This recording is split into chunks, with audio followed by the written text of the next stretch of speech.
Hello and welcome. Thought I would do another live stream.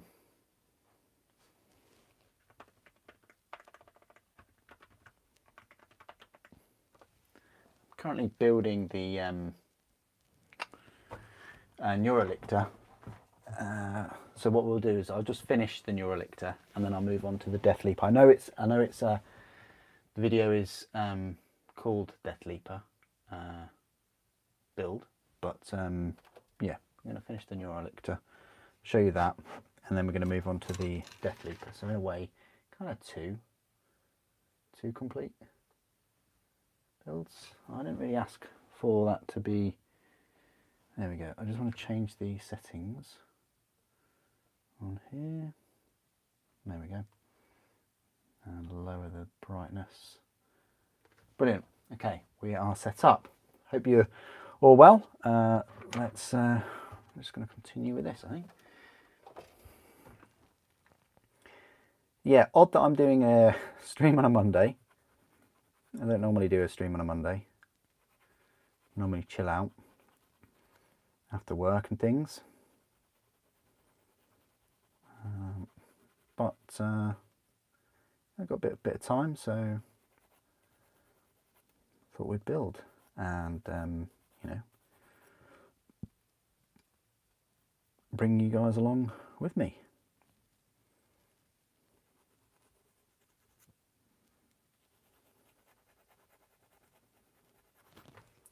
So yeah, please do, please do put what you're working on in the comments below. If you're building, if you're painting.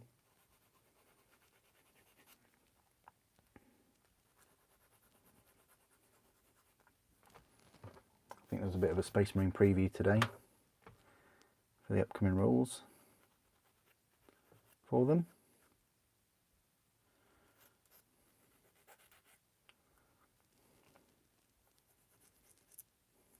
Well, the rules in the codex, that is.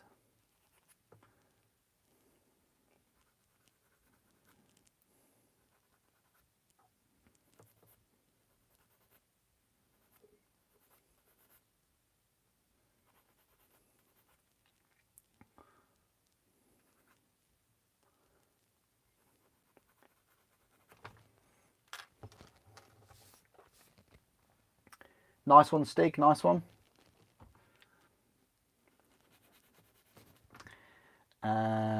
Peter, because I'm building.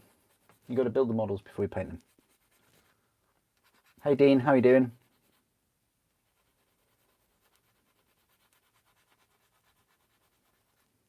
Nice to see you. Hope you're well.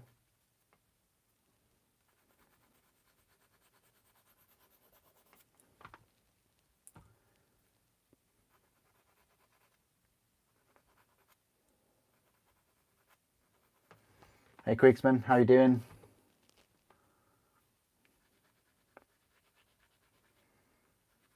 I haven't talked to you guys for a while in the Discord, so I think I will after this. It'd be good to catch up.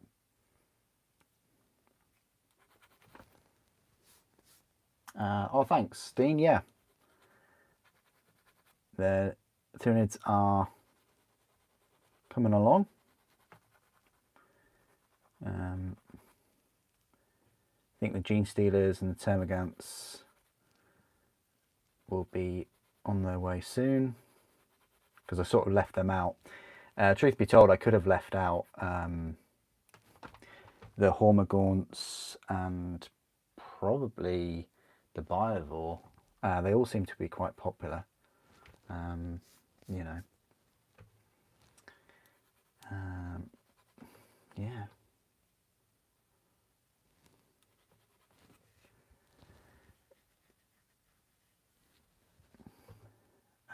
I didn't saw your painting vids painted fig. Oh, okay. Yeah, that sentence doesn't really sort of make sense, Peter. It might be worth sort of going back and having another another go at the translation. But thanks for the comment anyway.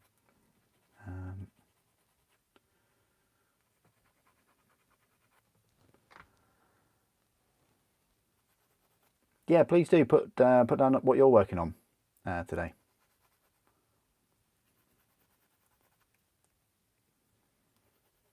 I will be painting the Tyranids. Yeah, definitely. November, I'm thinking of doing that.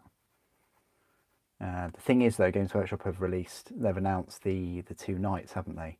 We can talk about the pre-orders, really, for this weekend. You've got the Castigator and the Acheron.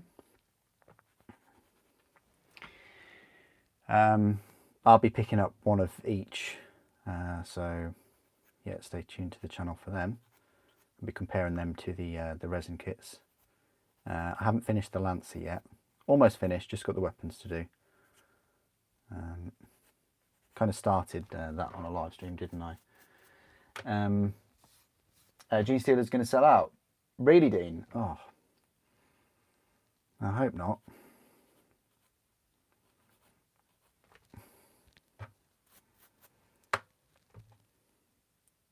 Hope there's still some left for the Gene Stealers.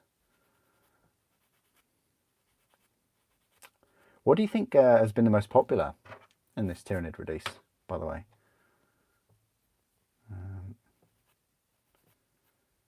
I think the Deathleaper and maybe the Lictor, possibly. Yeah. Hey Rob, how are you doing? Lots to talk about. Yeah, a lot to talk about.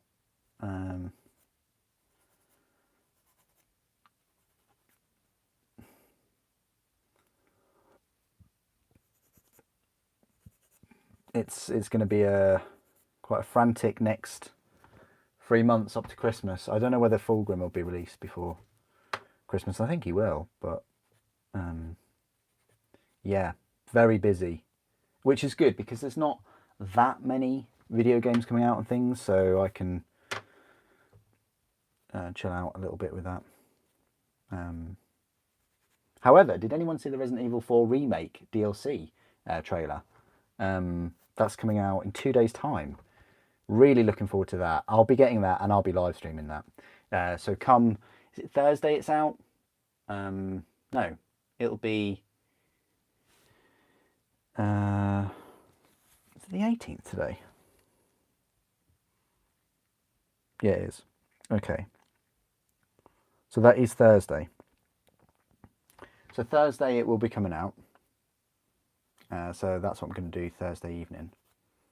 Well, late Thursday evening. Playing a bit of Resident Evil 4 remake. 120. Yeah, I don't really look at the nights being 120, Kriegsman. I always look at them with the 20% discount. So I look at them at being like 90 odd, so just 100, just under 100. I always look at them being that price rather than the 120. There's no way I'll be, going into Games Workshop store and spending 120 on them. And I haven't done for years. We're talking probably 6 years, 7 years or so. I haven't paid full prices. So the Norn, yeah, I haven't done anything with the Norn yet. Oh, you mean the Norn as in the best-selling model? Could be, Could be. Good call. Will you be getting Fulgrim? Yes, I will be, and I will be comparing it to the others. The thing is with that though, John, I don't have the unascended Fulgrim, so I can't give you a comparison. And there's so many things coming out. I would love to get the unascended, the OG Fulgrim, before the ascended one comes out. I really would, just to give you that comparison. I don't know. We'll see. This year was supposed to be Imperial Fists and Emperor's Children, and I did get a few Emperor's Children sort of towards the end of last year. I'm going through a bit of a watch phase right now. I haven't looked at watches for, well, many years. and I suddenly have found this new appreciation of them. It's so easy just to get like an Apple Watch or whatever, and I say be content with it, but you know, just use that as your daily, and because I do a lot of fitness, so just use it most of the time and not really change watches and appreciate other watches and things like that. So yeah, what a time to be going through a watch phase when there's a lot of releases coming through.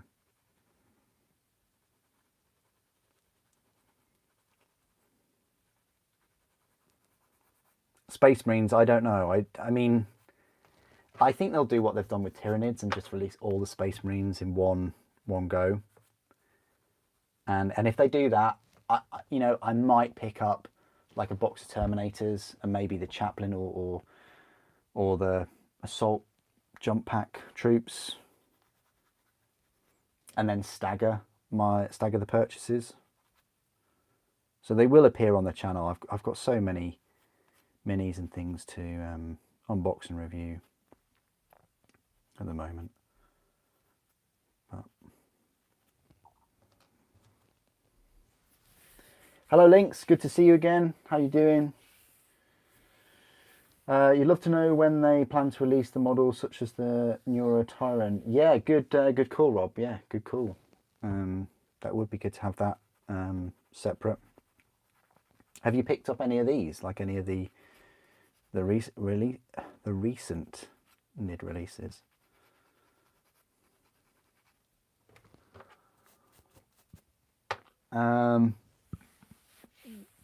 Sampler, do you have a Lego Christmas box in mind for this season? Oh, you know what? I do like the look of the Venator, but it is quite pricey for what you get, and I don't think it's like huge, and I don't know what it is, but I just prefer the Star Destroyer. You know, there might be a few people in chat who were kind of younger than me when Clone Wars and when Episode 2 and things came out.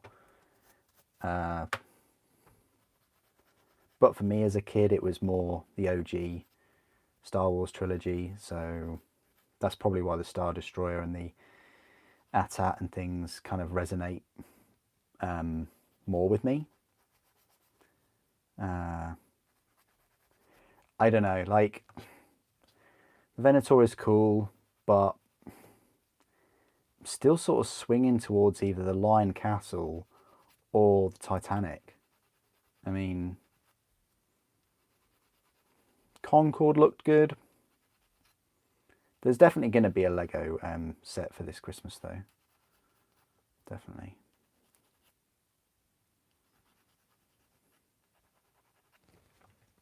But really good question. Thanks, Sampler.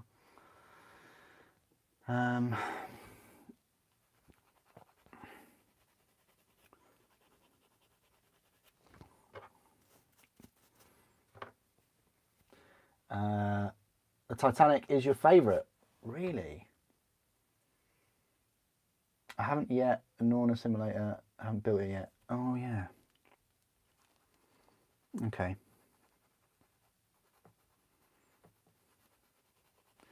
Well, if this goes well, I might continue with a few more of these live streams and quite possibly build the Norna simulator.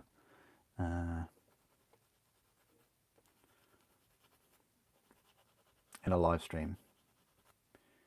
Norna simulator? Sorry, Norn Emissary. That's the one I've gone for, not the assimilator.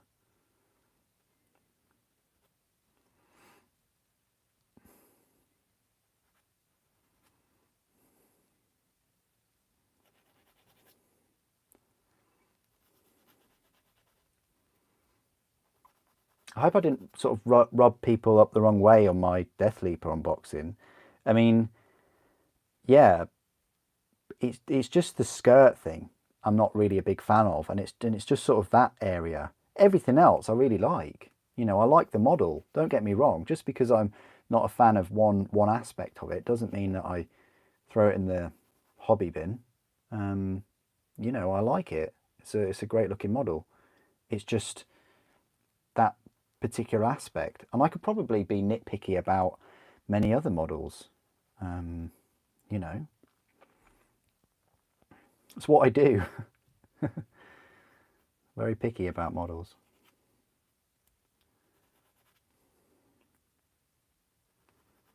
And it's just personal preference, isn't it? It's not. I understand that it might be people's like best looking mini out of the whole range. So far, I like the Lictor and the Von Ryan Leapers.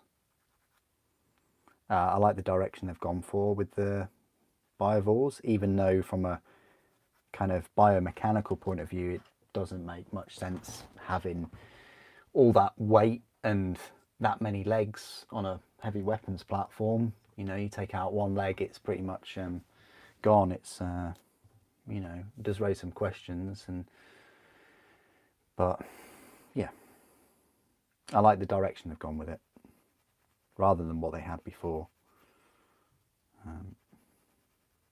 Although I would like to see some big like Starship Trooper bugs, like huge bugs with big kind of bulbous rears. Maybe I just like bulbous rears, I don't know. Your Yeti arrived today. Your Yeti, okay. Oh, nice one. You have a droid army for Legion. The AAT is awesome. Oh, I'd love to get into Legion, Links. Oh, don't get me wrong. I would love to get into Legion. The plan was to sort of finish Armada, because they were releasing some sort of Clone Wars ships and things. But as you probably know, I think they kind of dropped the game, and I don't think they're really making any more at the moment. So that's taken a bit of a back burner, Armada.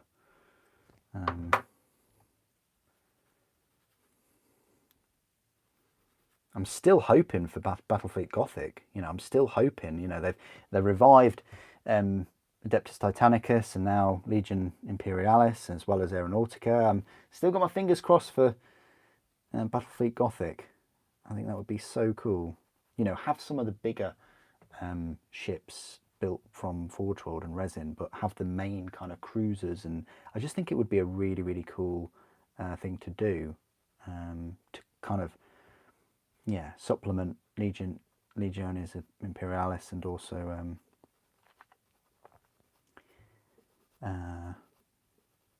just Horus Heresy in general, really.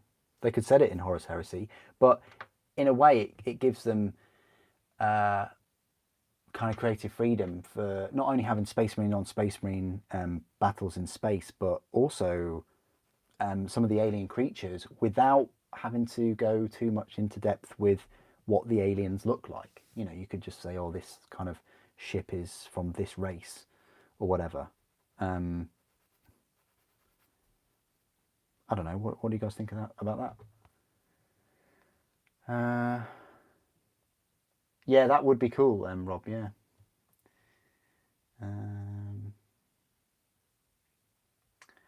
Do you have some printed figurines? No, I don't have any printed figurines. I have access to a 3D printer, but I just, you know what? I just don't have the time.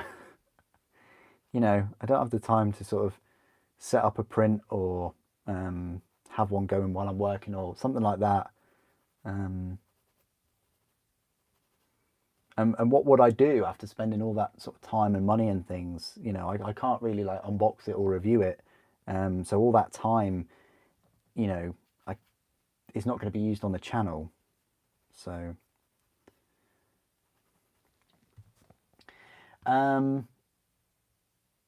nice question though. Nice question.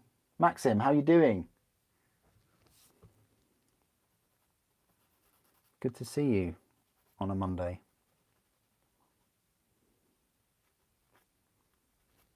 I appreciate everyone joining me on a Monday. All of you, like, you know, whatever you normally do on a Monday, I appreciate it. Because I'm not normally here. But I thought this would be good motivator, well, for me and possibly for you to build some models, paint some models.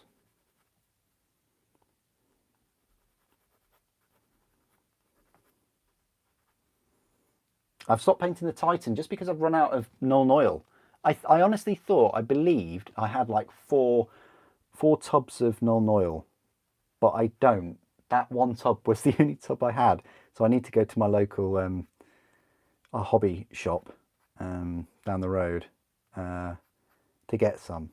Luckily they sell them at a bit of a discount, so I don't have to pay sort of GW prices. And I'd only get them there instead of third-party seller, just because I'm, you know, I'd want them. I'd want the paint there and then, rather than sort of pay shipping and, you know, all that kind of stuff.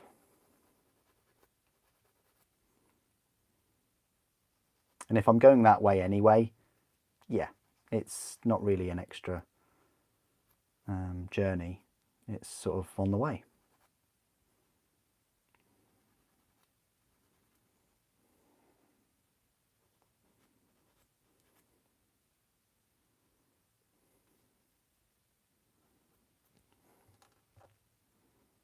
Right, this is the last appendage, and then we can just glue this together, and then we're on to the Deathleaper. Oh, nice one, Queeksman. Nice one. You still got your fleet. Armada had issues with production. Good. First they will return later with news. Oh, nice one, Lynx. That's really good to hear. If they do come back, I'll support them. Yeah. I mean, I say I support them. I bought that Super Star Destroyer, didn't I? That's quite a big support. But yeah, that's great news, Lynx, if they're officially coming back and things. Is it the same company that do Legion or not?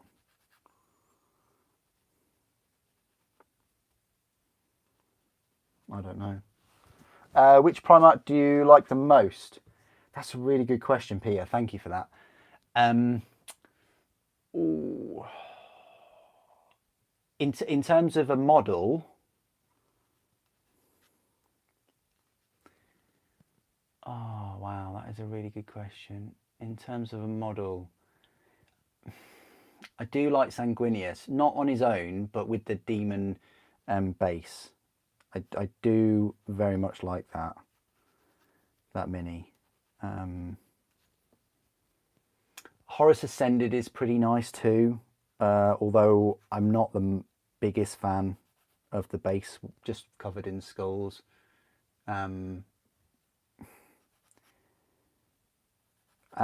that isn't because kind of like the way they've done it in terms of detail and things. It's a bit of a meme, isn't it? Like Games Workshop with skulls and skulls on bases. I mean, it's almost like a homage to Khorne more than Undivided, having that many skulls and skeletons on there. I mean,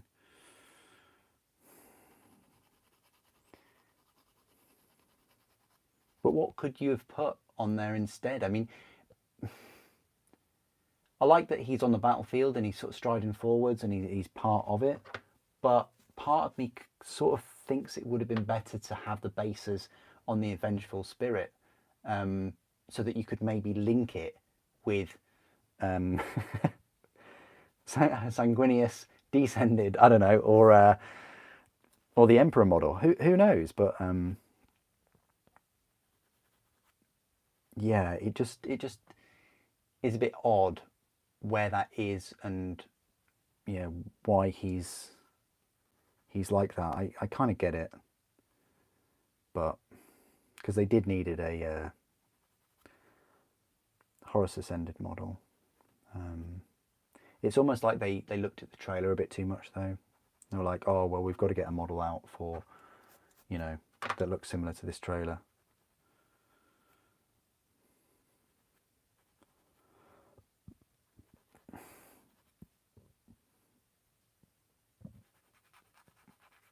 Magnus is good from a build point of view. That's a really, really good test of build patience.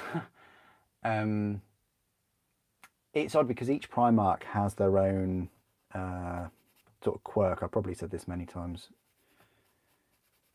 There's always something with each Primarch, each resin Primarch, that's a bit kind of unique, that you have to use a certain set of skills. You know what I mean? I like that though. I like the challenge.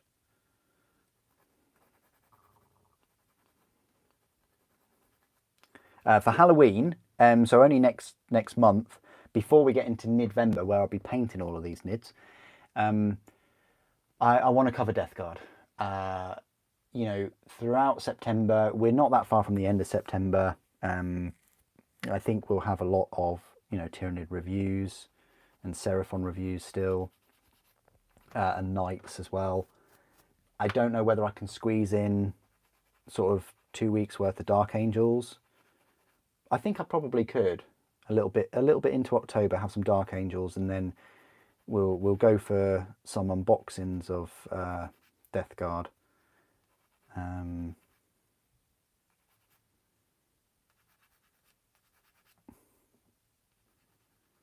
mean, in the grand scheme of things, it should be Dark Angels reviews followed by Wordbearers reviews. But there's just something about building Death Guard and Mortarion over Halloween. I think I said I was going to do that last year, but I'm definitely going to do it this year.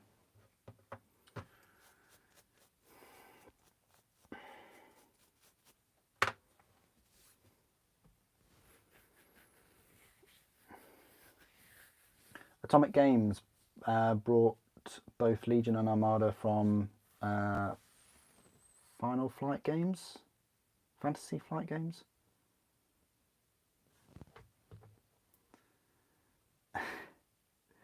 $40k is goofy, yeah. 30k shouldn't be goofy, yeah. 30k definitely should be more grimdark.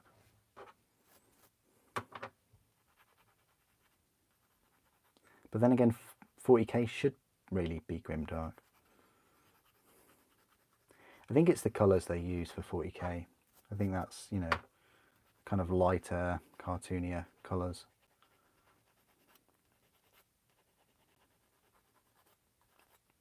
Which they didn't really use in 2nd, 3rd edition. If anybody can remember them.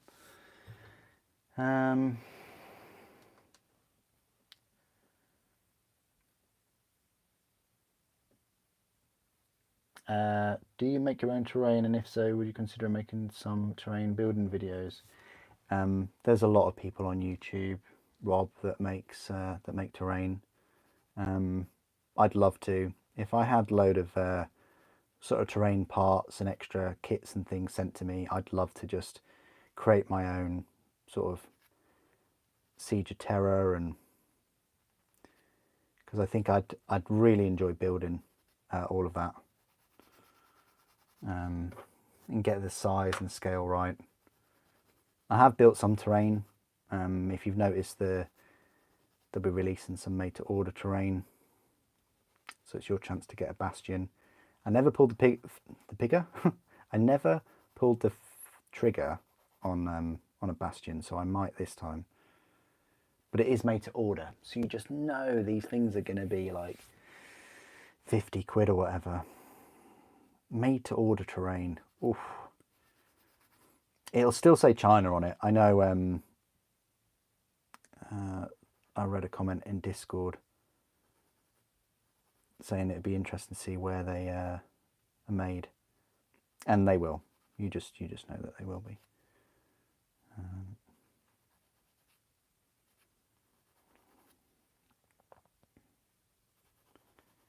But we'll see how much a bastion is. If it's over 50 quid, I'm not going to go there.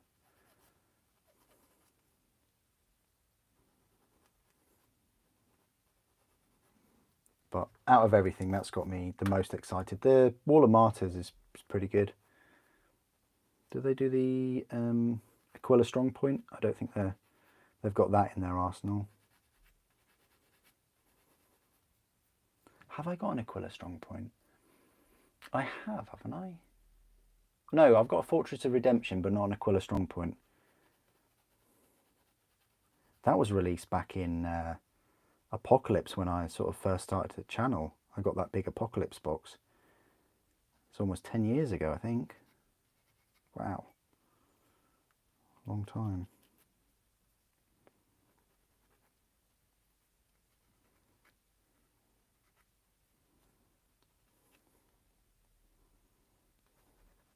Okay, that is all of the appendages done. Quite happy with that. I will now put them on. Should be quite straightforward. Yeah, really looking forward to the Resident Evil 4 remake DLC. I played that game a lot. A little bit like Dead Space. I think I overplayed it.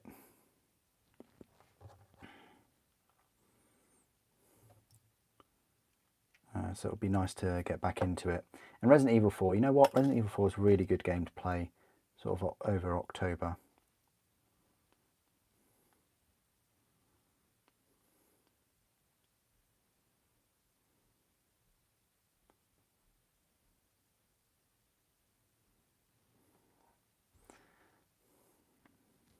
These I'm getting kind of Broodlord arm vibes with these.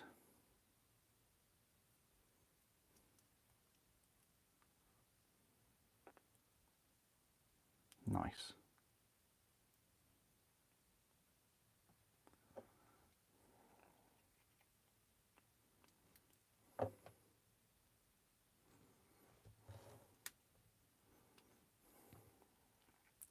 The Neurolictor, actually, and I said before I wasn't going to be a big fan of it. It's pretty good. I've definitely it's better in person. From the pictures, I thought it was some kind of like serpentine sort of creature thing, but it's better than I thought it would be. Get the arm in correct. Yeah, because I didn't really see the legs much. That's why I just saw this tail.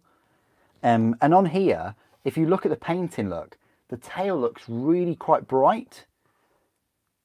And you won't get that when I paint this one in the light blue. This looks really white, and so your focus is just on this big tail, and you think, oh, it's like some kind of serpentine big tail creature thing.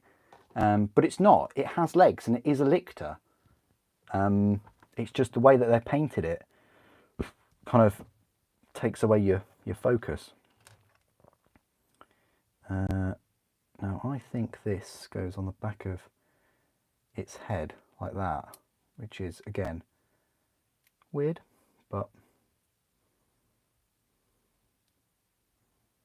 it's a creature, so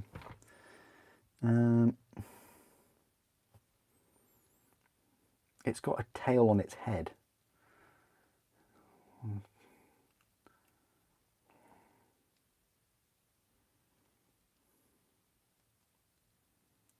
I think it goes like that. Yeah, it's got to.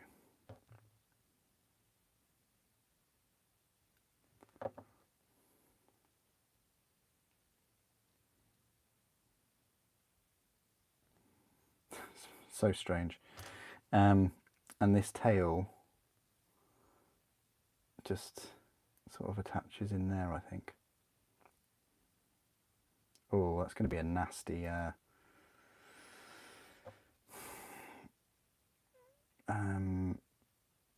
what do you want to call it? Not a gap, but a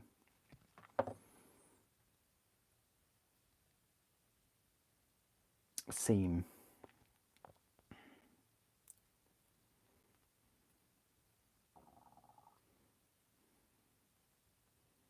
There we go.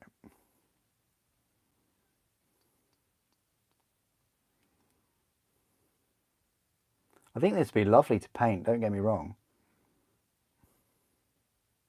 lovely to paint.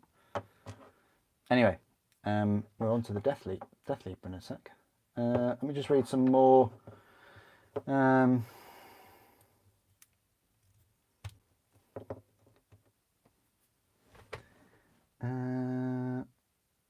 No, get rid of all the new armor marks redesign, Mavok. Just give me Mark II. Like Mark 4 definitely needs a redesign. Mark 4 needed a redesign more than Mark 3. Mark 3 is the same size as Mark 6. Mark 4 should have come before. Actually, Mark 2 should have come first, because then it would have given you an opportunity to have some Crusade games and things like that. So it should have been Mark 2, Mark 4, combination kind of kits for Mark 7, and then Mark 3. But, you know, they're releasing a Forge World Resin Mark 3. So, but yeah, no, I would have preferred Mark 2. I would have preferred something new rather than just a refresh.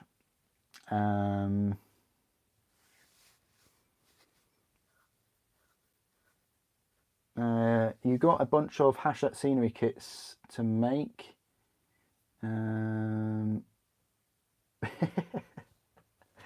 Yeah, this is true, Sampler. I do have a few Hachette partwork kits. I've got quite a lot of Hachette partwork kits to make. You are right. Are any of those scenery kits from Hachette Partworks though? Are they new? That's my question. Have I not built them before? I think I've built quite a few of those before. Are you talking about like the industrial building things? Because I think you're quite right with those. Yeah, I do have a lot of Hachette Partworks to build when I retire. I'm trying to think of a good way to sort of balance this model.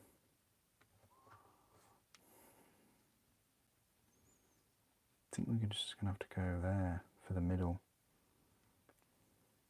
for the win. Either way, guys, these Tyranid models are going to be an absolute pain to transport.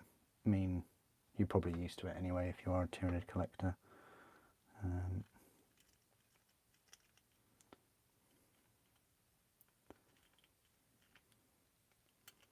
Tyranids or Chaos Space Marine players, or even Demons actually. So yeah, it's hard to kind of get the view of the legs because that tail is so big and thick. I'm just gonna file that kind of connection point when it's dry, but that's the Neurolictor done. Let's go straight on to the Deathleaper.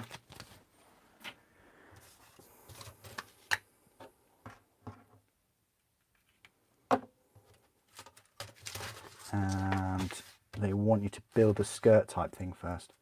There's not that many parts for this, which is why I think I built the Neurolictor a little bit last night and then finished it today. So we want 5 and 6.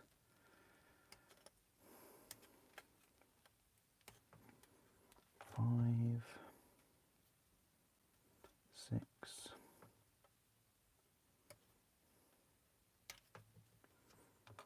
And then 4. It seems like the whole chess piece is a bit of a puzzle.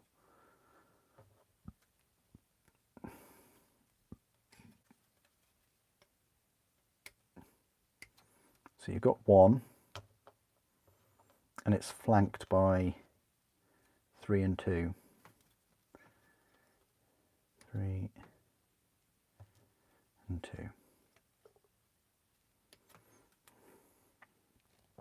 Yeah, the one thing I've discovered on this Neurolictor is it's actually got claws on its knees. That's horrific. You know, claws on its feet, claws on its hands, claws on its claws, a claw on its head wasn't enough. It's now got a claw on its knee there. It's a little bit like the Swarmlord having swords on its arms and then a sword on its head.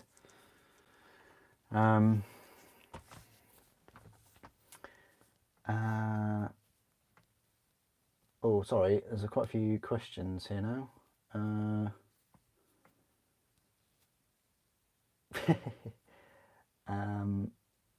Yeah, the picture doesn't help. The model is very nice. Picture doesn't help. What do you think of your painted Krieg so far? I need to look at them a bit closer, Kriegsman. I need to look at them and talk to you about them in the Discord. I need to look at them. What is your favourite part of the Warhammer? I think this is a question for everyone. What's your favourite part of Warhammer?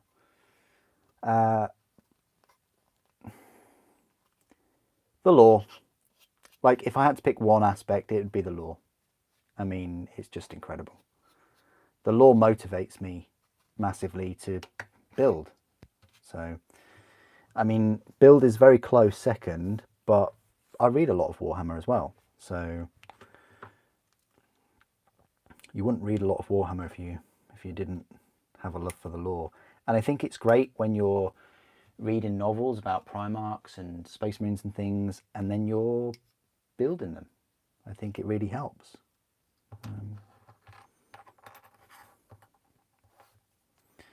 Okay, let's get a bit of this skirt out of the way. So 13 and 14. 13.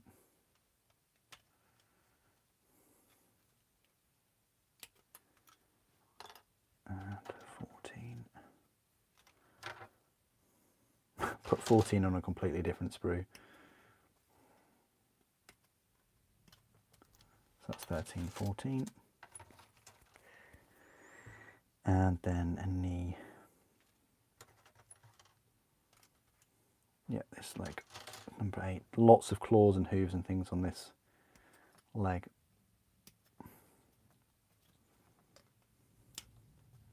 So I have that there. Yeah, here we go. Right, so 10 is the back, then 12, the hoof, and then this claw. Yay. We'll just stick with that to begin with. I don't want to swamp myself with too many parts of a new model. Let me just read some more of your comments. You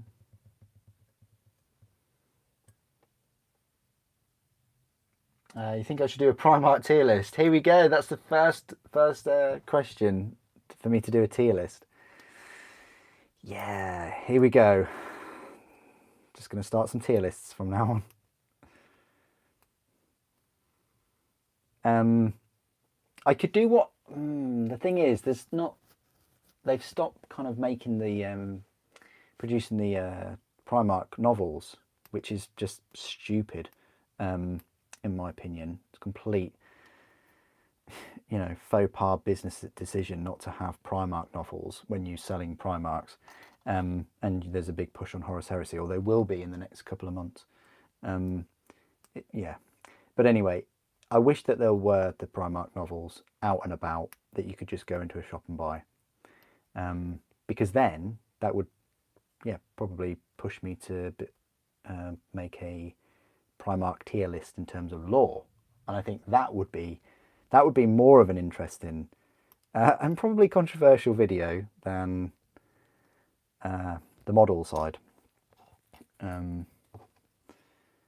But we'll see. I think the model tier list for Primarchs would also be a bit controversial. Everybody has their favourite.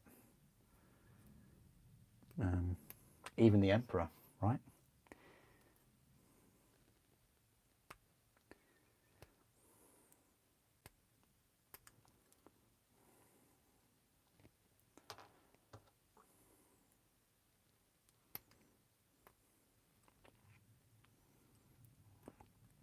I don't know, to be qualified to do a Primarch tier list, I feel like I have to have built every Primarch and read all of their respective books.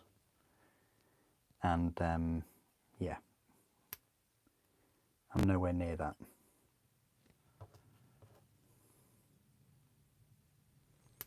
Probably a few of you are closer to that goal than I am.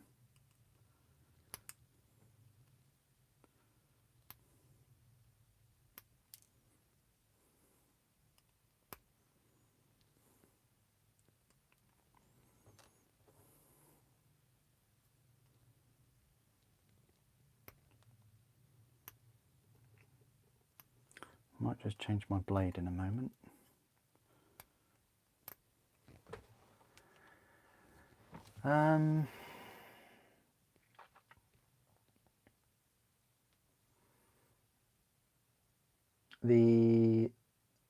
I got that Necromunda scenery kit from 2017 and all those hemotrope reactors. Oh, okay. I thought you meant I had some kind of crazy industrial complex scenery that I've never unboxed or reviewed. Okay, yeah, that makes sense.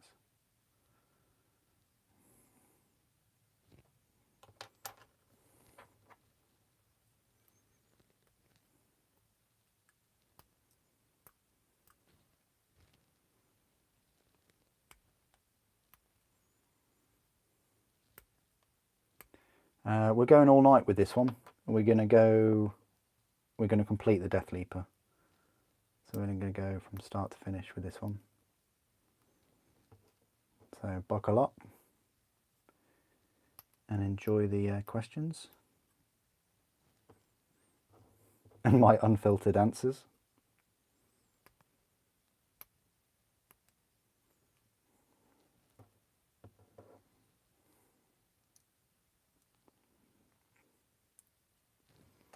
I'll have to, yeah, plug a charger in a moment.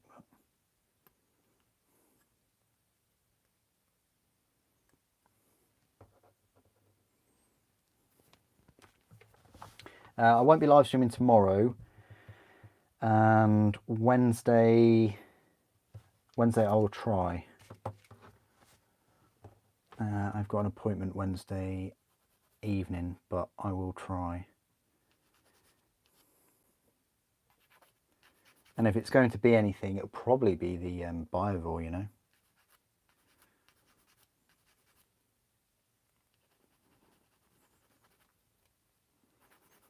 Biovore or Norn Emissary.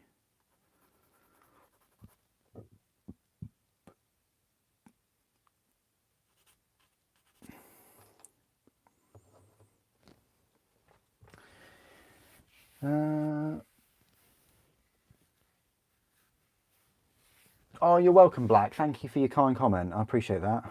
That motivates me. Thank you.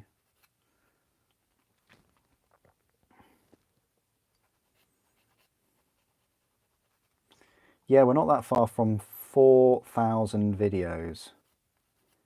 Can you imagine? I like to think I've built up a nice catalogue of Warhammer content over the years,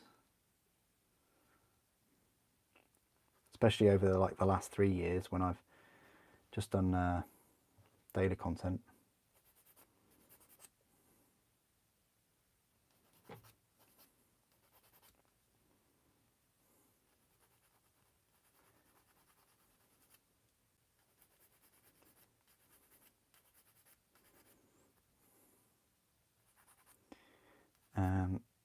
Yeah, the plan is to have the review of the line over there with his resin counterpart. I don't think I've even reviewed, have I? No, I have reviewed the resin line, yeah. It's Magnus I haven't reviewed.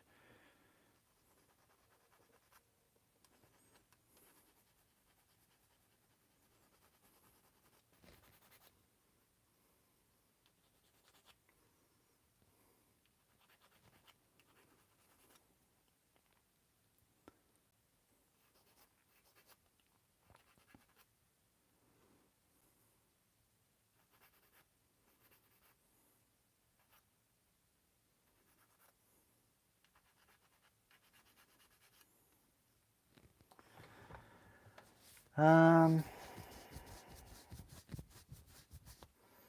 think you could make a really long row of models going up in size, smallest to biggest. Yeah, I could. I'd love to do it in a hall somewhere.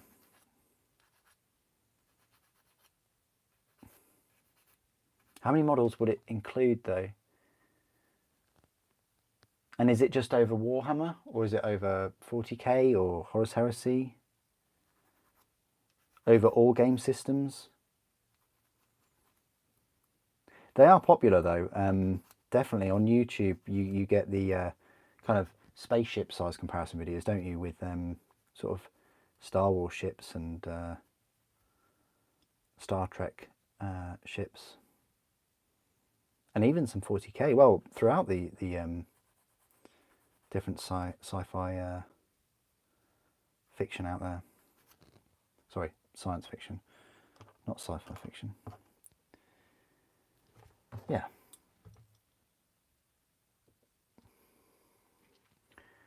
Which ones will I be looking forward to? I think that's to everyone. What models is everybody looking forward to for the Space Marines? Terminators?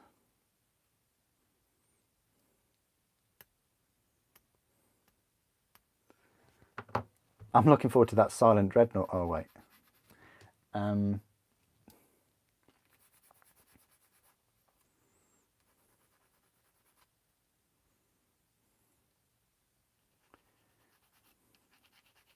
Personally, I'm looking forward to the Terminators because I can remember where I was and what I was doing very vividly 19 years ago.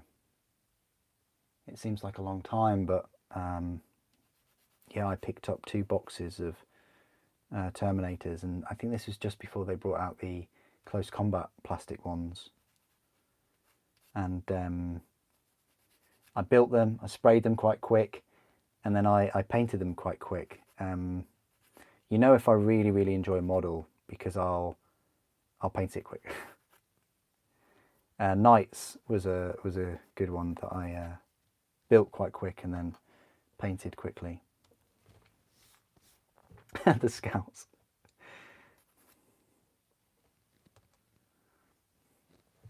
Screen freeze? What? Seems all right here.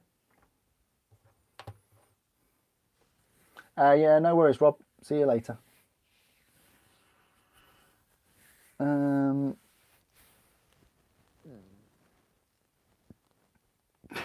This is true, Red. This is true.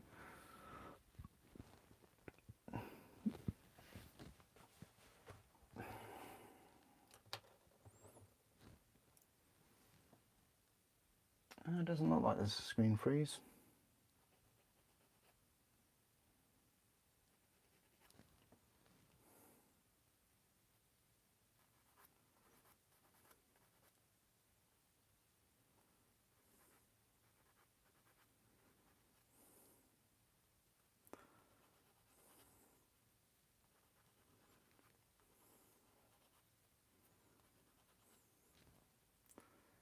Oh yeah, no worries. Thanks, Maxim, though, for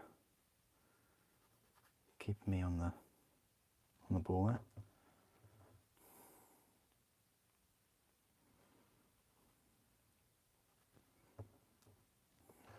Right, so this is an odd piece, I'll tell you that.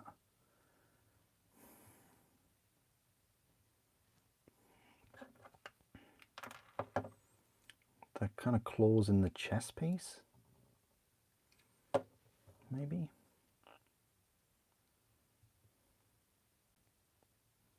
I guess there are.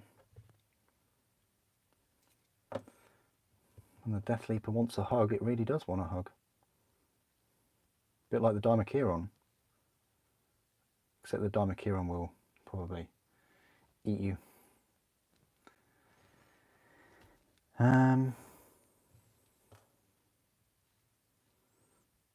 And this just goes there then.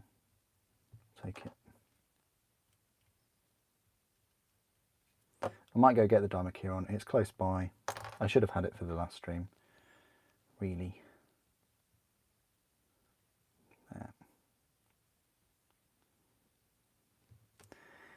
And then these just sandwich this, I think. No way. Oh, okay, hang on. All right, I thought that the spikes, the claws went through the holes there, but they don't. Got a little bit excited.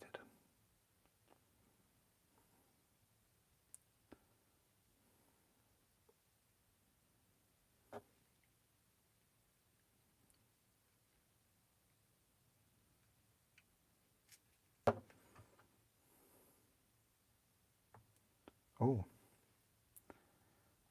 we've got a carapace connection as well. Cool.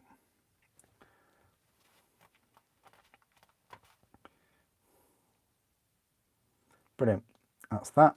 And then connect to the tail, but I haven't cleaned the tail up yet, so I'll have to work on that. Let me go get the Primarch on.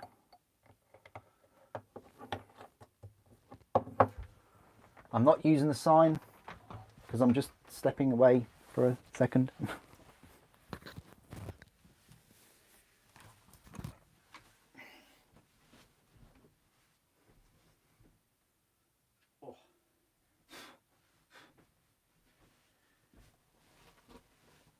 There we go. Let's just put the Primarch on there.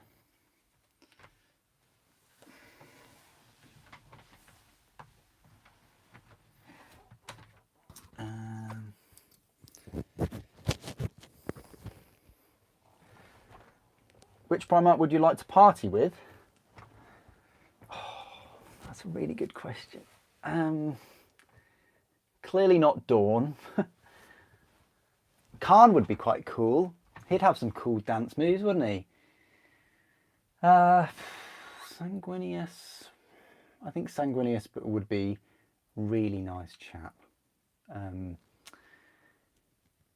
Not Gilliman, not Horus. Although Horus is a really excellent leader,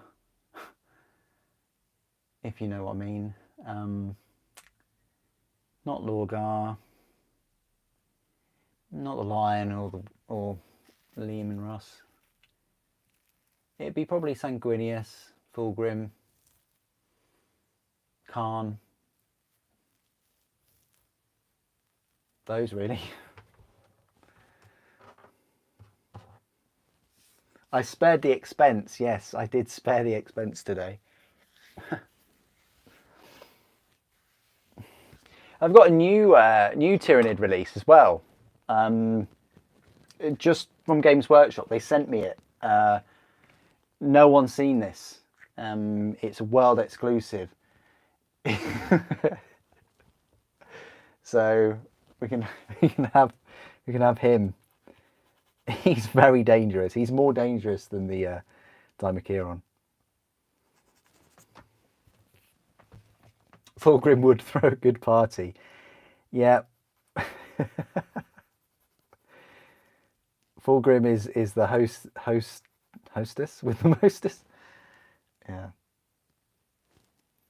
I don't know. I think Sanguinius is... The thing is, Sanguinius is slightly omnipotent or whatever, whereby he can kind of foresee what's going to happen throughout the whole evening. So he'd be able to dodge many things with his wings. He'd also be able to... Is it prescience? That's it. So he'd just be able to think, am I going to hit anything with my wings tonight? No. So that means that he can then do anything, you know, in that evening, because he's already seen the future, that he's not going to knock anything out over with his wings. There you go. Ross likes his drinking games. Yeah.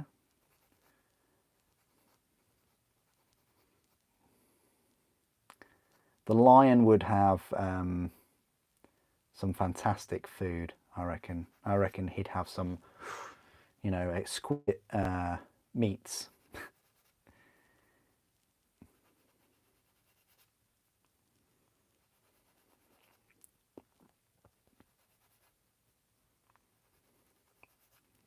Who would have the most pyrotechnics and fireworks? Death Guard?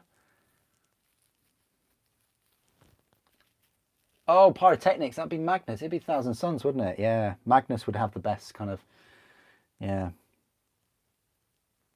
Gandalf sort of party, wouldn't he?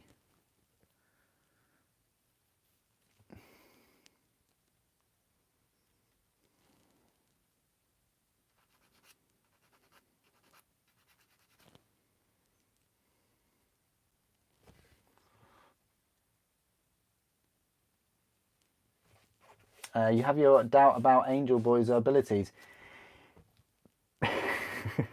It would certainly put them to the test, wouldn't it?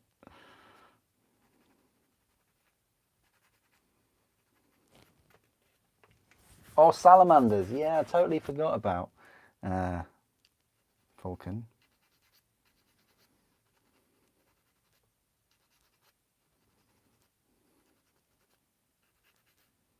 That would be fantastic. Okay, well, you heard it here first. Horus Heresy Christmas special, where all the Primarchs get on with each other.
I think Vulcan would look after everyone if they got a bit too drunk. I think he'd be carrying them all back to their beds.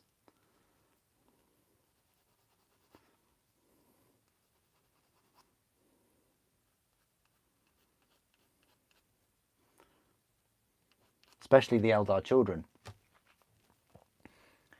Too soon.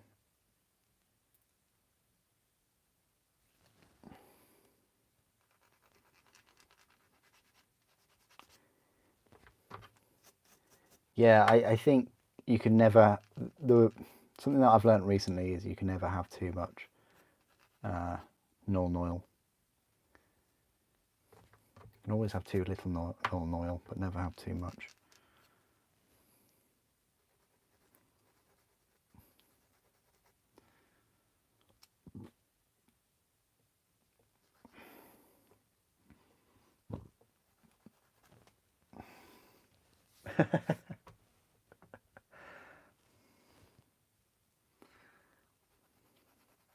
No, that's no, everybody knows that's the thing you don't do, is you don't go to sleep. If you go to sleep prepared to be buckarooed. And what that means is if you fall asleep, people will start putting random household items on you and building a tower. And even if they fall off, the game has not ended. It just continues.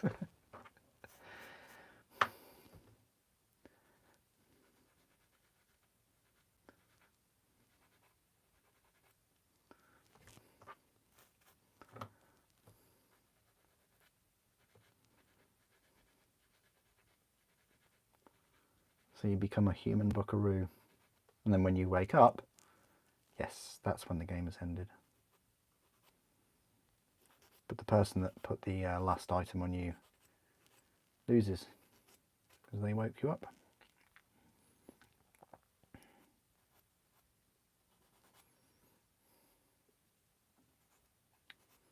And we're talking all kinds of things: road signs, cones, neighbour's cat.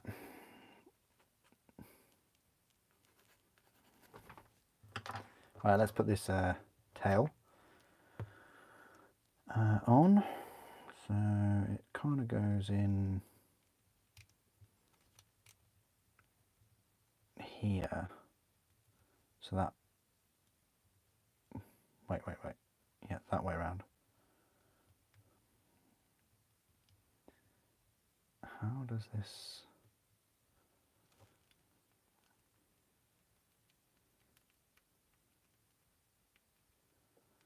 I'm confused.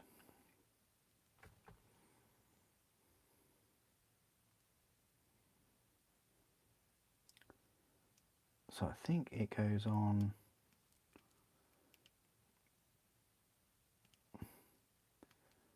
Like with all these Tyranid models, it becomes apparent once you, there you go. Ah, okay, so a little bit at an angle, quite hard to find.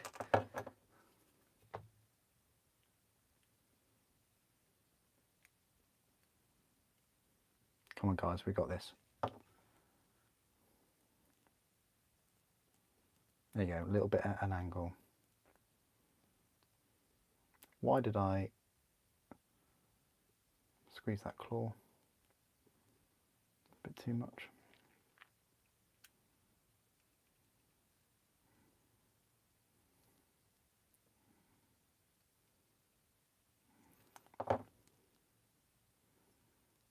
Great, that works.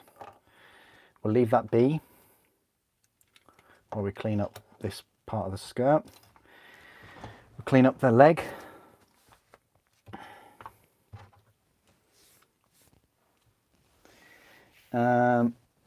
Nice.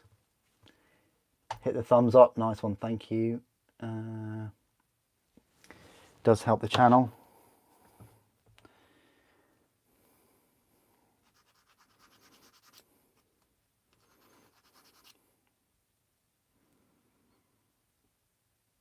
Also subscribing helps the channel massively.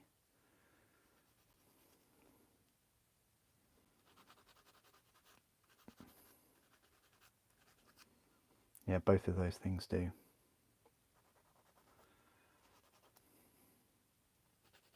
Buying everything from Element Games helps the channel hugely too.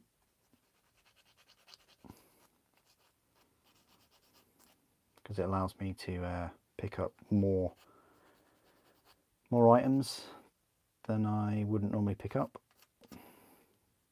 Like these Tyranids for one.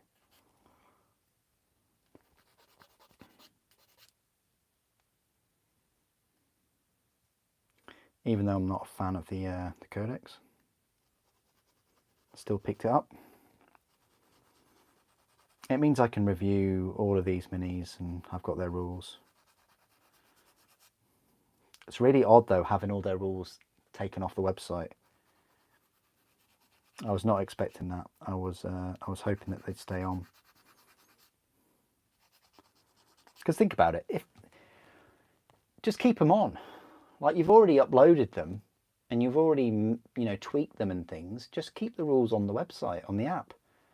Because, you know, there might be people that will go and look on the app, look at a certain army, look at the rules and go, you know what, the rules for that Norn emissary are really pretty cool. I'm going to go pick one up today. And then you go in the store, you pick one up. Oh, there's the codex. I might as well pick the codex up as well. You know, it's just... Like, I think that might happen to me with squats. I know I shouldn't say that. But I'll probably look at their rules and go, oh, you know what? That's quite a good model. Quite a good unit. And then by the time I remember about that and I go back to the app, the codex is released and the rules have been taken off. And I'm like, what was I on here again for? I will have totally forgotten. So I think it's a great tool to promote a unit or product that you wouldn't normally look at. And it may even contribute towards sales. So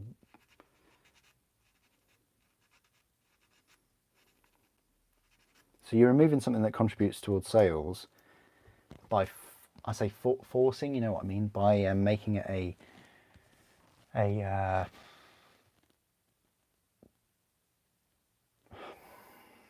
requirement to get a book. I thought the whole point of it was to go around and not take books everywhere. I know you get the digital code, I get that, but when you've already spent £35 on a codex, or even £60 on a special edition, are you going to tell me that you're just going to take your iPad or phone around and, you know, no, you're going to take your book? I remember as a kid going around friends' houses with my Space Marine Codex. They had the Space Marine Codex too, but I still took mine.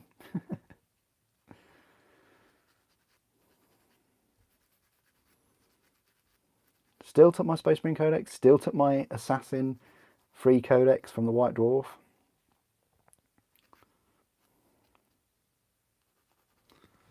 Anyway.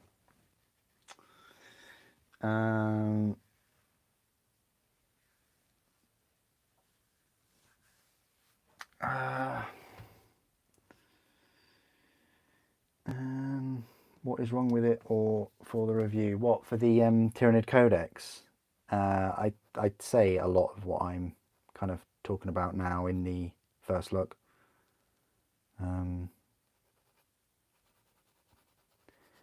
They've been getting worse, the codexes, since probably 6th or 7th.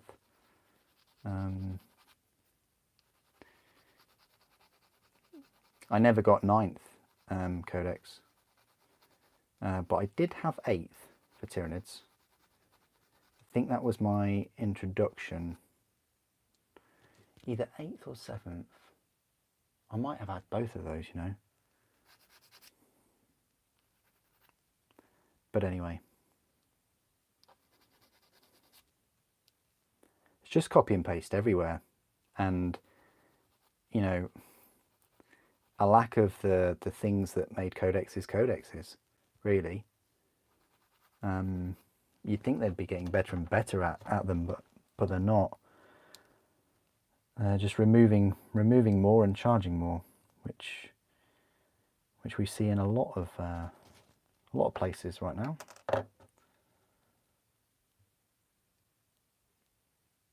It's put me off the rest of them, so I don't know how I'll review all the other minis, but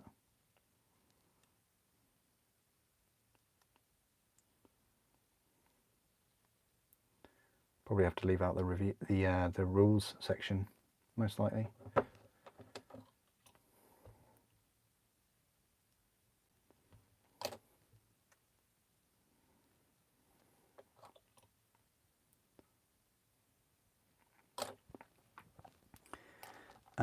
Right, clean up this leg, put it together, clean up the other leg, put the other skirt together, and then we're on to the talons. And then the bit I'm looking forward to the most, the scenic bays.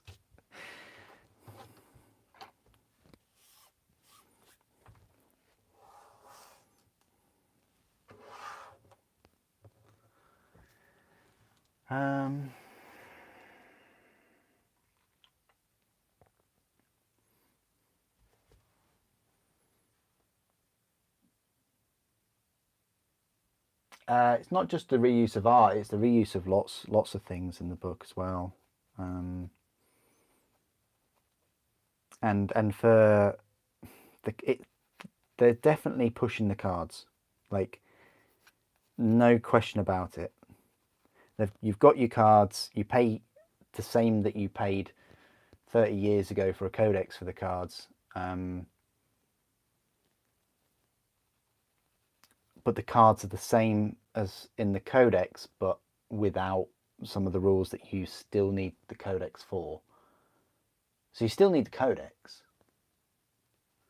because there are some specific rules that aren't covered on the cards. So somewhere you still need a book. And you definitely need the codex to cover all the like specific fleet rules and things. it sort of, yeah, mushroomed into a number of things that you now need.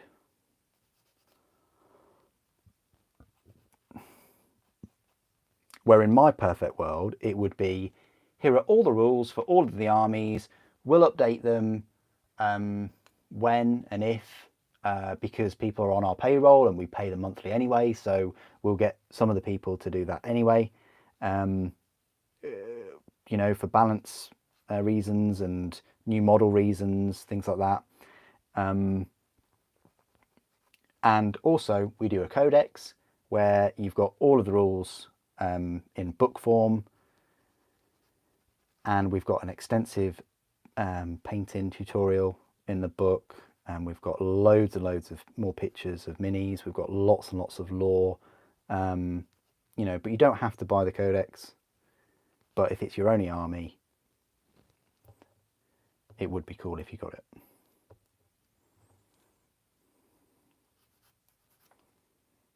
But it seems fragmented.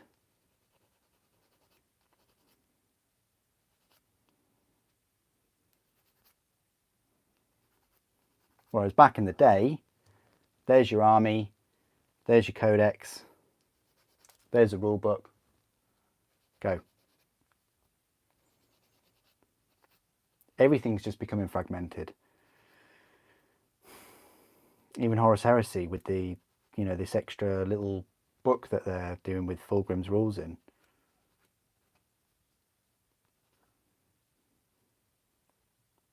Not just Fulgrim's rules, a few of the other legions.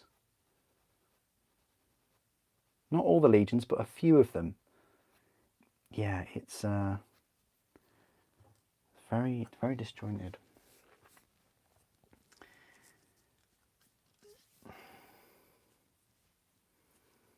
Perfect, Links. Yeah, perfect. Well said. Yeah. Get Legion, rules are free. And they're updated.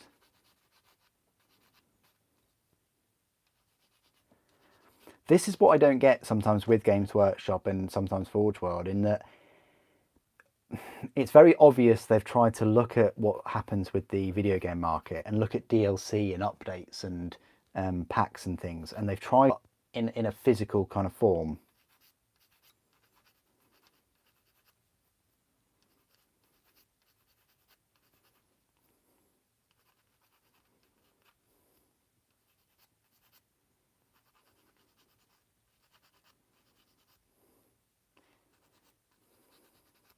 That's why it's pretty nice when a new model's released, or there's some updated rules, or they say, oh right, well, you know, you can use this Forge World model in 40k, or you can use it in fantasy or something like that, which I hope they do with you know, my Bay here.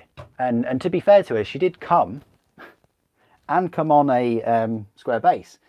I just put her on a round base. I mean, I could, you know, snap that off in 2 seconds and put her on a rectangular base. But you know, hopefully we'll get some rules for this for my Bay for fantasy, and that would be great. Sponsored by, is this video sponsored by Greg's? Probably, I don't know. But yeah, it depends on the DLC. Like, it depends. I mean, if you spend years making a game and it has a certain amount of time to make it, that's the certain amount of time to make it. You know, and that includes the game engine and all those things. Like, once they've got, well, it might include the game engine. There's not that many game developers that make their in-house game engine, but you know what I'm talking about. In that they've done the kind of hard bit, creating the world, creating the lore, creating the voiceovers, things like that. If DLC allows sort of that creative, talented staff to stay on for a bit longer, great. Where it's completely and obviously ripped out of the game and then sold later, like a battle pass or something like that, that's when, yeah, there are obviously issues.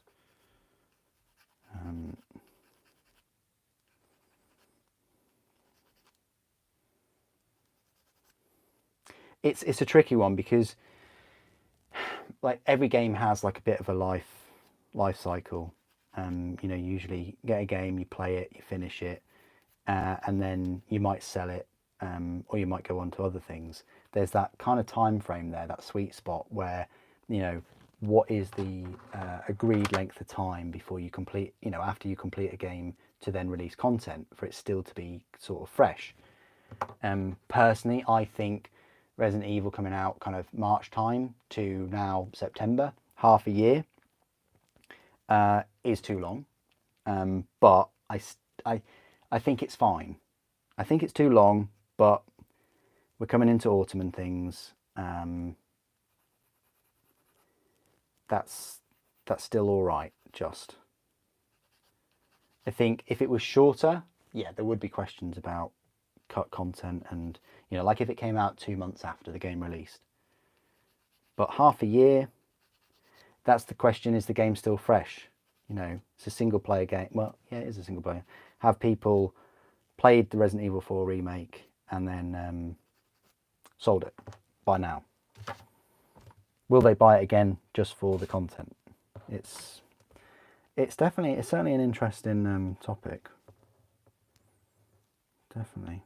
Oh, we've got yet more knee claws. Just what I like.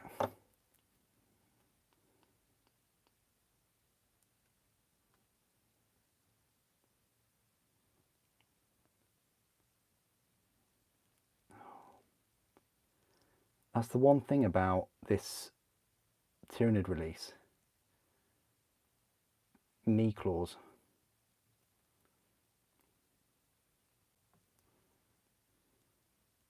Oops.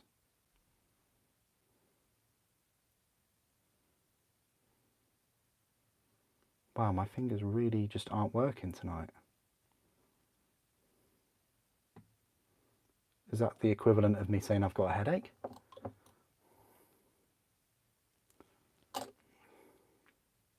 Okay.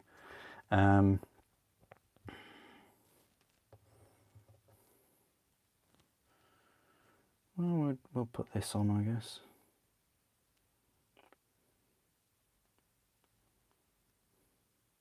Somehow.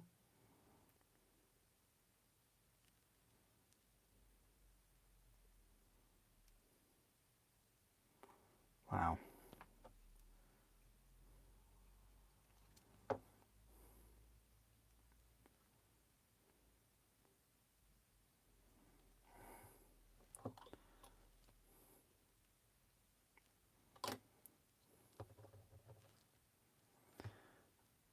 I don't know about that knee claw.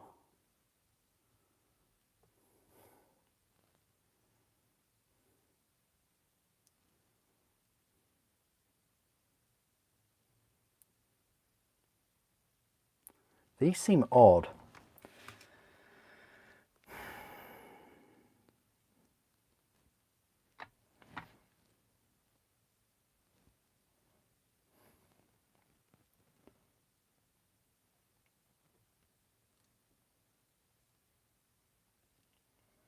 I mean, I get that one, but I think that one should be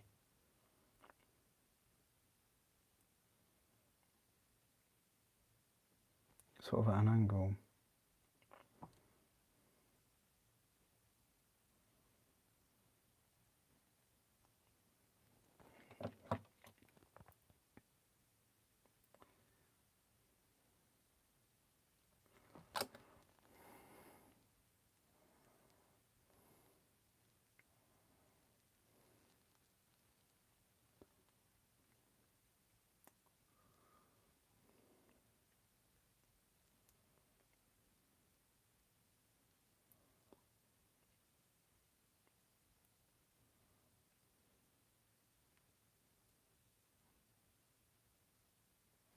Sorry, I'm just concentrating over here.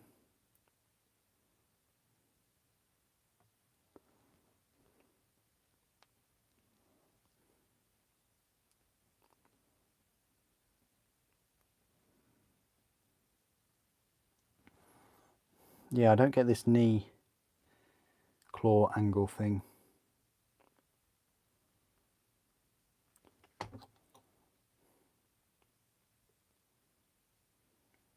Anyway, let's. I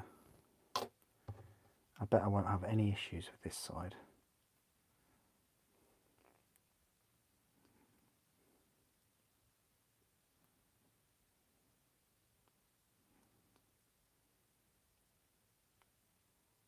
Yes. Yeah, thought I wouldn't have any issues. I think we can glue the leg and a bit of this skirt on.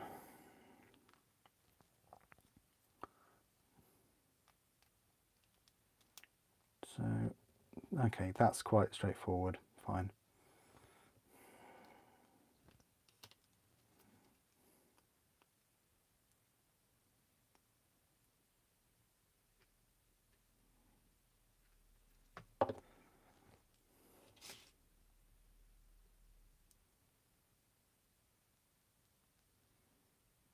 Great.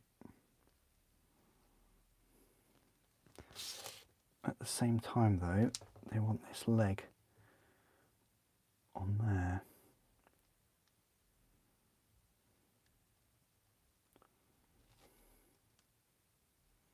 All right, that goes in fairly snugly.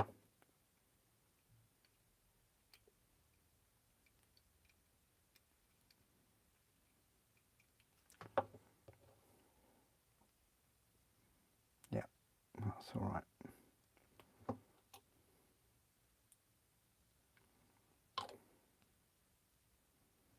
Okay, that's not as bad as I thought it would be. It's fine. It's fine. Whatever. It's fine. Still not a big fan, but fine. Other leg and other skirt piece.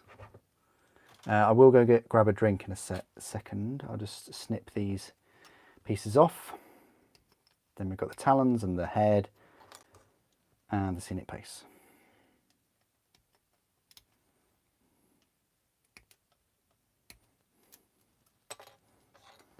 And the other leg. There's 15.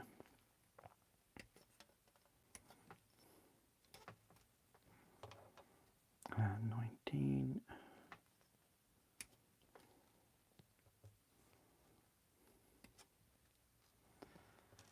18 and 17.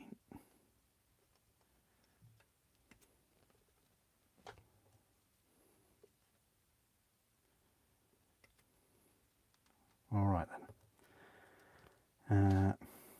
Well, we'll clip the talons off as well. Why not? These huge, huge talons. I wonder if, I think they're bigger than the lictors, you know.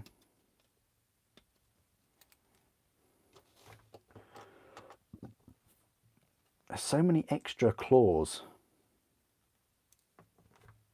on this.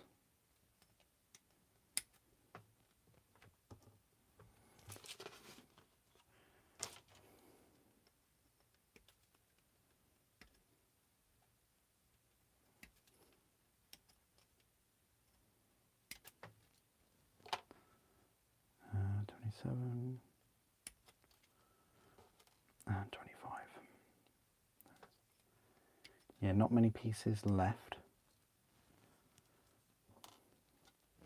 Yeah, just some arms, a leg, and the scenic base and the head, really.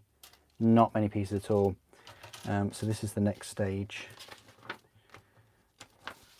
Right, just allow me to grab a drink, guys. I won't be very long. I'll just be like a couple of minutes.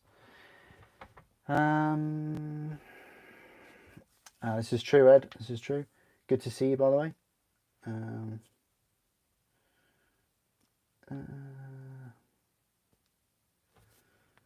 Oh, thanks, Lynx. How many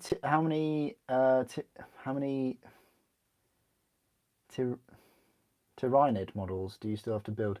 I have left to build the Hormagaunts, so that's 10. The Emissary, which is 1, and the Biovore, which is 1. So that's 10, 11. I've got 12 more models to build for Tyranids. But I'm soon going to get 10 Termagants and 10 Gene Sealers. So I guess I'll have 31, 32, should I say? Anyway, I'm just going to go grab a drink, guys.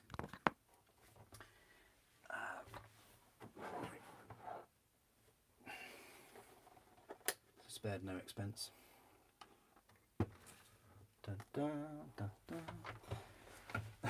Be right back, guys.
Right, I'm back, and singing is over. Hey, right.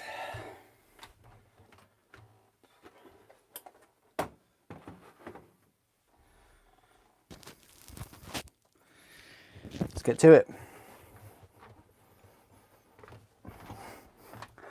Let's build this Deathleaper, this Dua Lipa.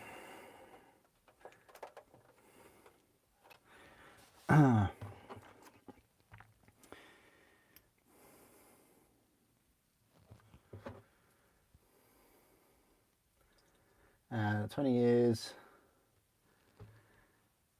17th edition. Oh God.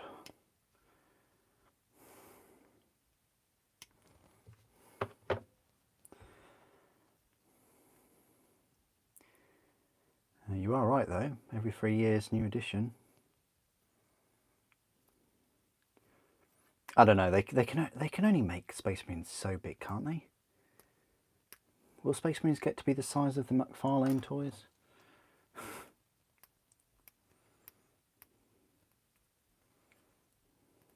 Maybe that's what they're doing. They're getting everybody kind of used to the sizes of 17th edition by releasing the McFarlane toys. Everybody that has them in 17th edition just be like, yep, already got my army.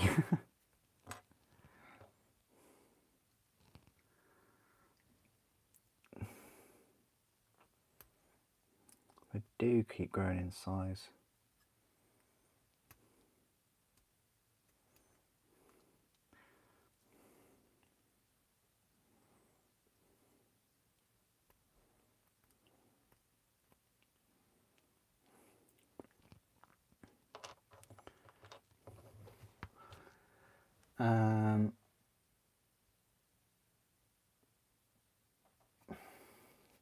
Yeah, these Tamiya ones, someone told me to get Tamiya clippers. I can't remember who it was, but I've had these for quite a few years now, and they're still perfect. And one of the things that got me onto them was nothing to do with the glue or anything. Was the I bought some Games Workshop ones, you know, in this colour, and I had my Games Workshop ones in that colour for a few years, and then all of a sudden a spring or something inside them, because the mechanism's sort of hidden, broke, and I took them back in, and I sort of complained a little bit, and they gave me a free pair, a replacement pair, and then within 2 weeks that same thing happened with them, and I was like, yeah, nah, we're out. And I think they make their tools in China. I think. I'm not 100% sure though. I would have to look into that. But anyway, that being said, Tamiya ones were probably about 30 something pounds though.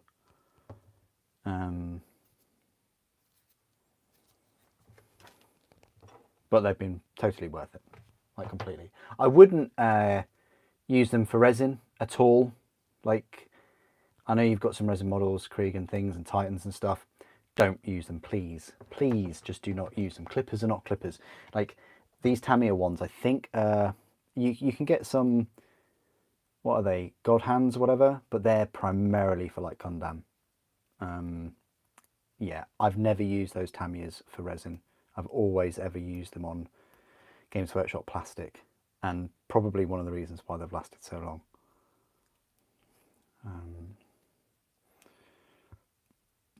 For Forge World resin, I use a Games Workshop pair. I think these are Games Workshop pair, but these are really old, and you can see where the resin and sometimes the metal has bent, you know, has created gaps in the clippers themselves. But these I don't really care about. They do the job to get the resin off of the gates. But the Tamiya ones I do.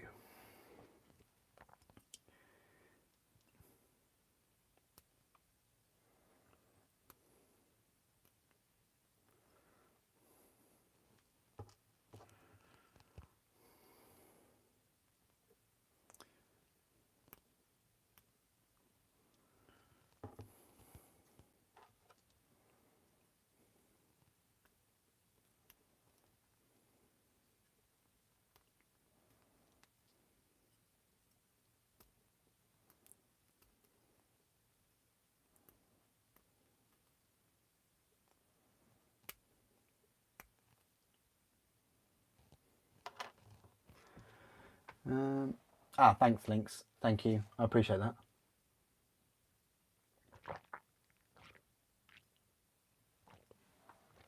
I've got to remember to keep drinking more in these live streams.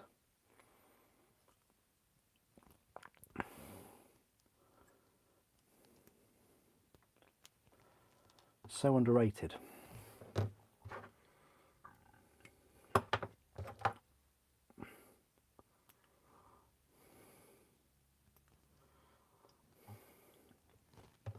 I think that Boglin is Nurgle. Demon of Nurgle. I have it as my Beast of Nurgle, I think.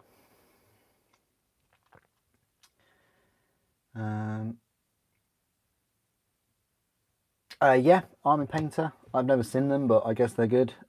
These Tamiya ones, though, you can get very, very close in. These are lovely. A nice weight to them as well. You're on the black coffee right now. Oh God, wow, black coffee at sort of 9:30. Jeez. No, I'm definitely not on the coffee right now. If I was, I certainly wouldn't be able to sleep, and I do need to sleep tonight because I am at work all day tomorrow.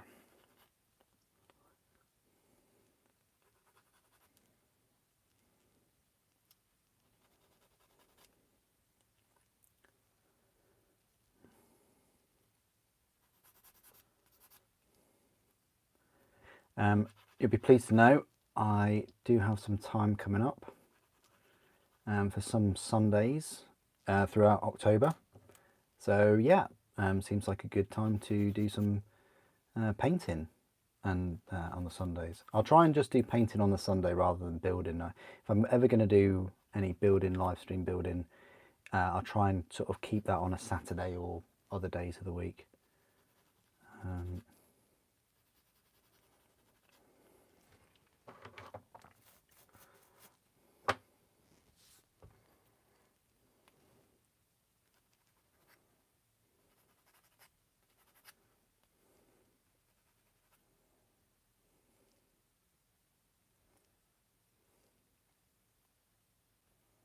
Okay, that's these done, so I might just glue these together now.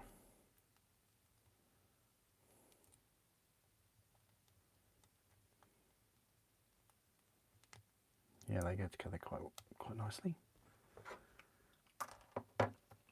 Is the Lego Titanic coming for the holidays? Oh, I'd like to, Ed. I really would. It seems like a lot of people want me to get that over the Star Wars Venator. The thing is, I've had Star Wars Lego for the past 3 years, haven't I? I think it's time for a change. You know, I think we build the Titanic this year. I mean, I'd like to get the Lord of the Rings Rivendell set or the Lion Knight's castle. I'd like to get either of those. I just don't have a dedicated space to put them, whereas the Titanic I do. And no, it's not on the bottom of my bathtub. Okay, it's going to be high up on display, so that'd be great. Fantastic. 2 votes so far. Yes. No, I think I'm not voting for Maxim, but I think Maxim would like to see me build the Titanic. I think. Actually, he's probably going to say the castle.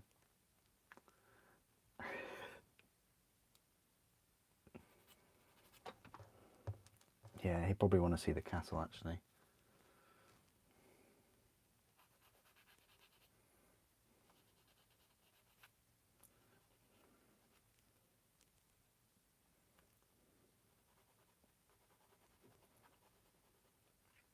The thing about the Titanic, though, is it looks like a great display piece, but also it's where I've got in mind to put it, you can't really access it, which is a bit of a shame because you want to access that model and sort of detach it and open the ship up and see the engines and things. I think that's really quite cool.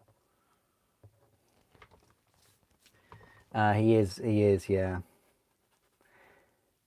And plus, I'd have a castle for the lion, right? Okay, it's a Lego castle, but you know what? I say bring back the strong points. The Forge World. You know do you remember those guys? The Castellan base strong point things that Forge World made for about £100, and they were like a tile. They're really, really cool. I'd love to get one. I hope they re-release them. They've got the mold somewhere or something. I mean, yeah, if they re-released one of those, I'd be all over that. And the tile landing board for the Stormbird. It's funny because when I went to Forge World and asked them about the Stormbird and things, they laughed at me when I said, "Oh, you get the landing pad with it and things." They're like, "Oh, no." It's like, what? So you can't just give us £100 sort of free tile board with a miniature that's almost £1,000? It's a bit, yeah. It would have been cool. I think they would have sold a lot more.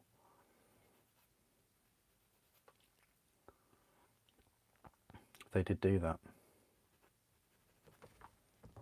A free tile with a expensive mini like that, yeah. Do it. All right, okay, the Titanic, okay. You remember them and the Fortress.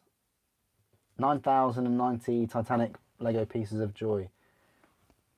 What's my biggest Lego kit though?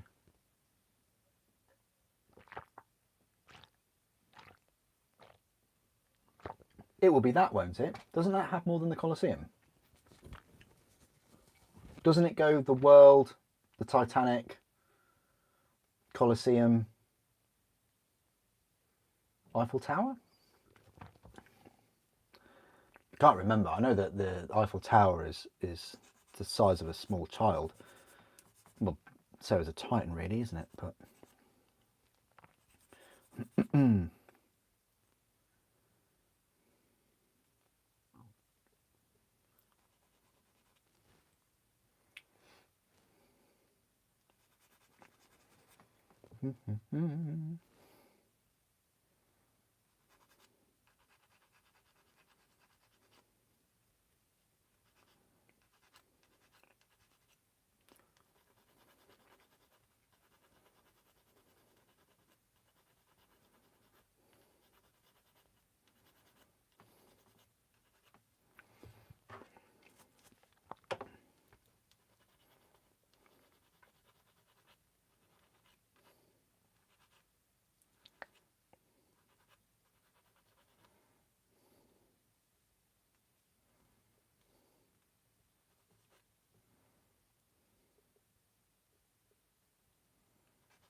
okay, that's the leg kind of done. We might as well do these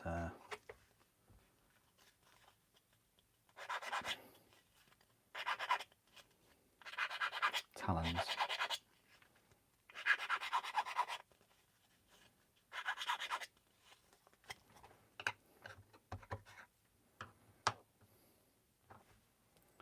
How big is he compared to a lictor? It's probably not unfair. He is bigger than a normal lictor.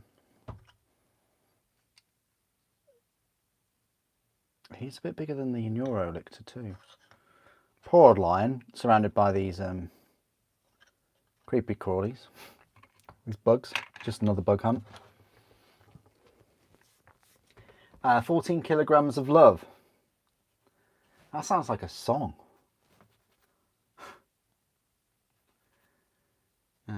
The outpost, yeah, the outpost was cool. I like that trench line where it came with dual turbo laser that you could also put on a Reaver Titan. I like that, that was quite cool.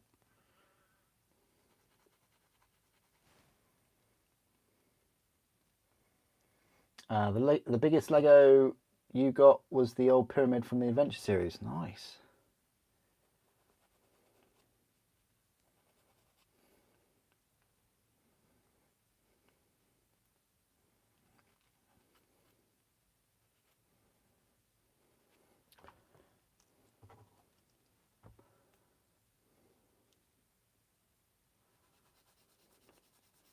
The thing is with Lego is unlike Warhammer, there's definitely more of a FOMO happening, a fear of missing out. Because with Warhammer, typically the mainstream boxes like these Hormagaunts and the Norn, they're going to be around for 10, 20 years, okay?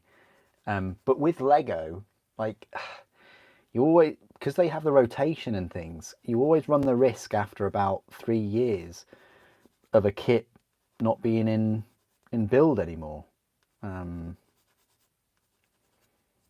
So I think the FOMO is stronger with Lego.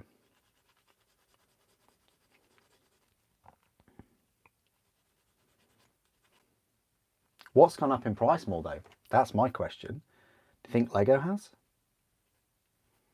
Or is it just the fact that there's more sort of adult orientated kits than there ever has been?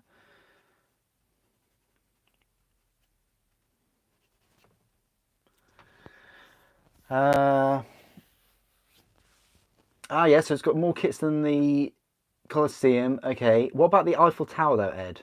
How many pieces did the Eiffel Tower have? Thank you for grabbing that though. Don't worry, me pish, don't worry. It was an ad hoc live stream.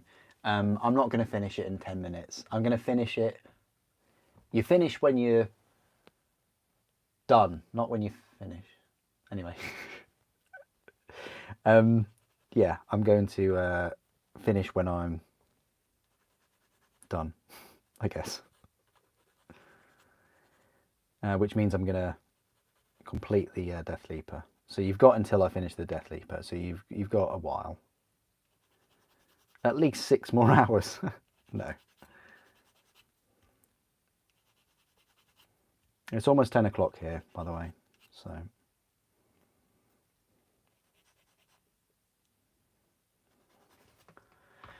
quite late for what we call a school night. Yeah, the Imperial Redoubt. Is it Redoubt? I never know how to pronounce Redoubt. I think it's Redoubt. It just sounds odd when I say it.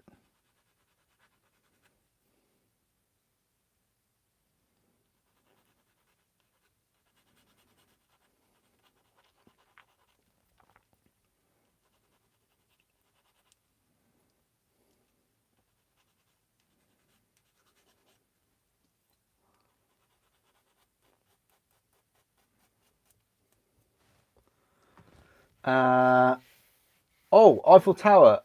What? Hang on, 700 hours? No. 700 hours. No. No way. 700 hours. So, okay, so the Eiffel Tower has 10,000 pieces. So does that have more pieces than the world map? I think it probably does. Or does the world have like something strange like 10,001 or something? I'm not going to get the Eiffel Tower. It's too big. I've got really no affiliation with Paris. I've never been.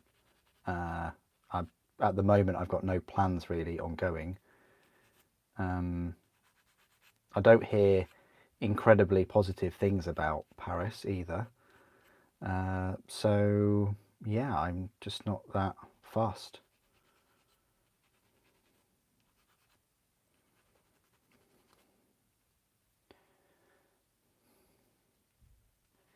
I would actually rather get a monument from Berlin than Paris. I've been to Berlin a few times, and yeah, I really like Berlin.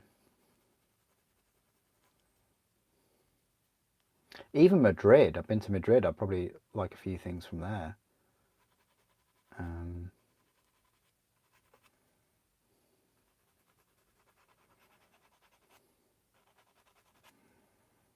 Could Lego make a Warhammer world in Lego? For everybody in America that just can never go. God, can you imagine the royalties Lego would have to pay? You think they pay a lot to Disney, but they'd probably pay a fair bit to Games Workshop. But it seems like Games Workshop's IP is all over the place these days. So many mobile games. And action figures and merch. I think it's their own merch though, isn't it? But you know what I mean. It's definitely around. And it will get even bigger when Henry and the team start rolling out all of the content.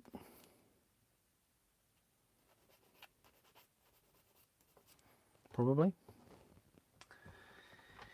My build making skills.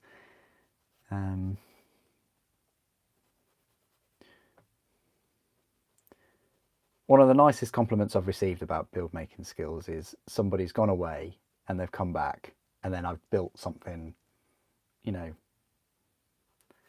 quite quickly or whatever, I don't know. And yeah, that was a nice compliment. I still think I'm owed an extra 2 arms. An extra 2 arms with 2 extra hands would be fantastic. But I've been told evolution takes many millions of years, so I'm all out of luck with the extra 2 arms. But it would be extremely useful. You could be painting and building at the same time, probably. Like, I could be building this, and at the same time, I could be holding the Dimachieron and painting that.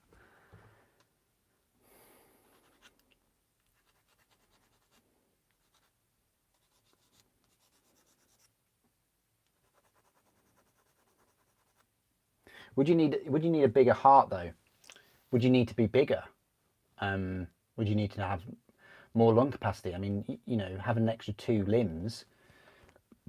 You know, think of all of those extra cells that need oxygenated blood. You know, where's that going to come from? That would put a lot of stress on your heart already. Sorry, I should say your circulatory system, really. But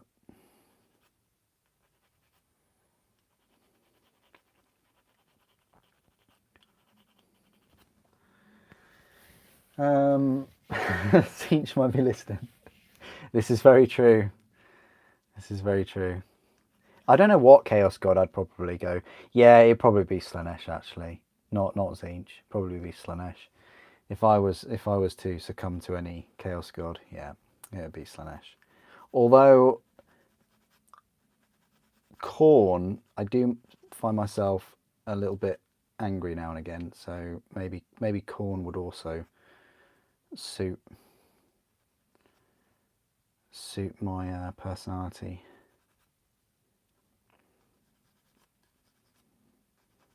But definitely not Nurgle.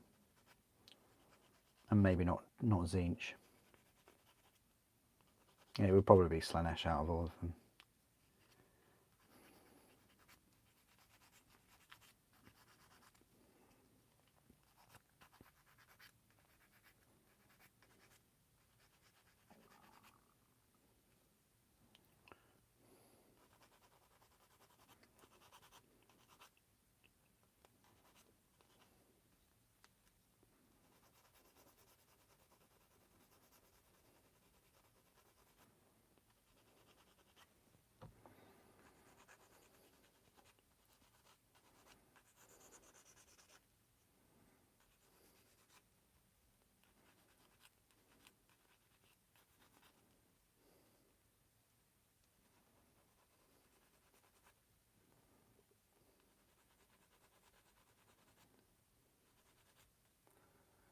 Alright, so mold lines are typically a bit of a pain with Tyranid models, but this new range doesn't seem too bad. It could be worse. Could be Sisters. I think that Sisters and Mechanicus have been worse for mold line distribution. All of the Tyranid models, the new ones, have not been too bad. So that's great, Games Workshop. For a Horde army, the last thing you want to be bugged down by is an excessive quantity of mold lines. Right, and we can glue all of this stuff together because we've just cleaned it all, which is good. Right, let me put some of these on.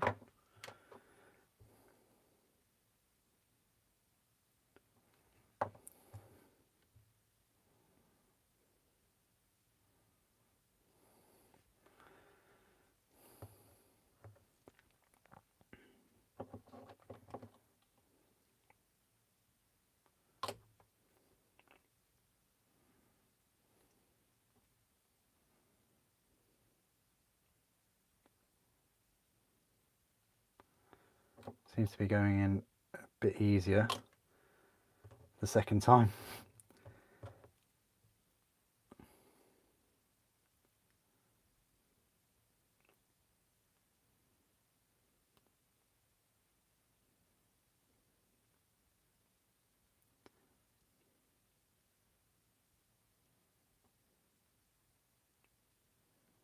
Oops.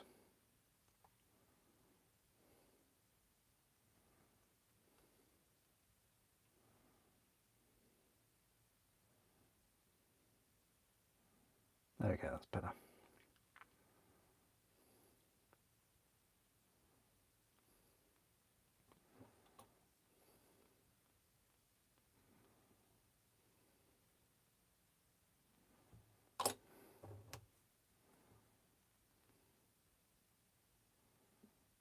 And then don't forget the knee claw.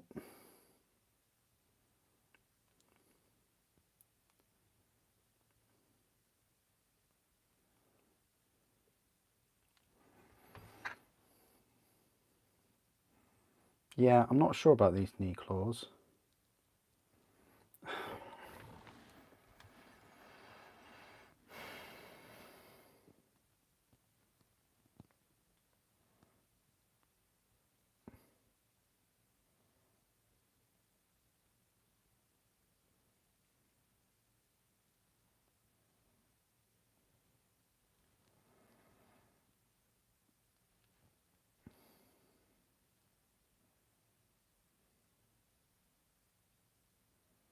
Okay, I guess it just goes on like that then. And then, oh, you put the skirt on the leg. Looks to be the back of the leg. Oh, that fits on quite nicely.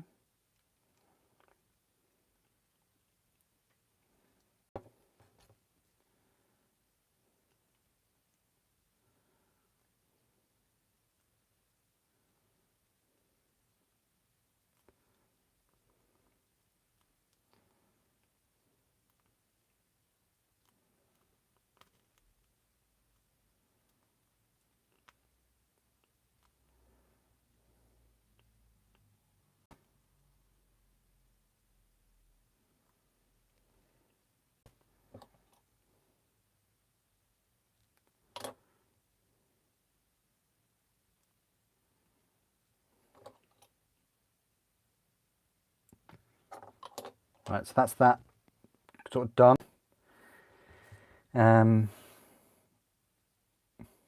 Yeah, let's do some things on this talon.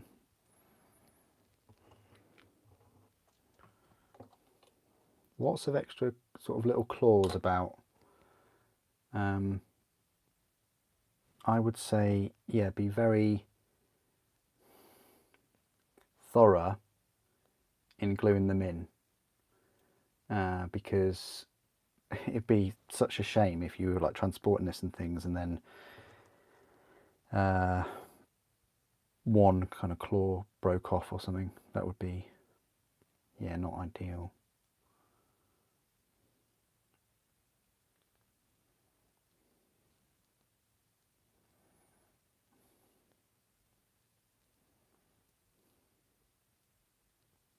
All right,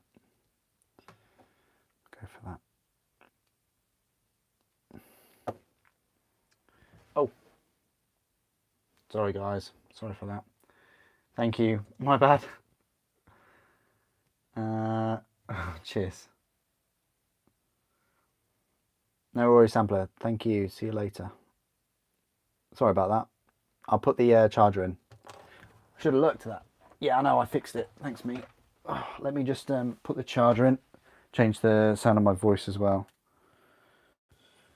Bear with. I'll just change this.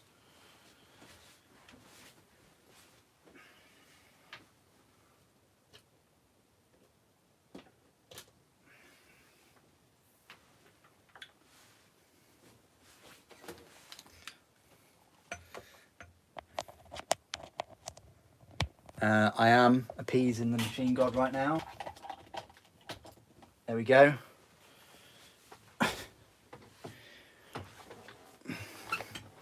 Just had to do a slight power level adjustment. There we go. Right. Thank you for that. Thanks for telling me, and sorry that it took so long for me to notice, guys.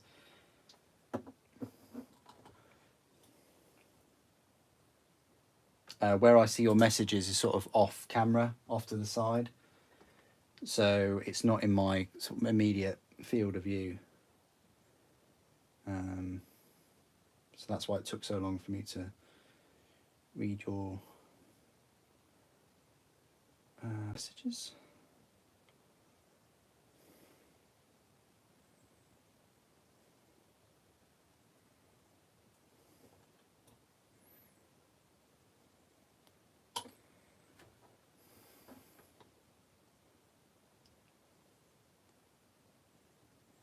Put the shoulder part in as well.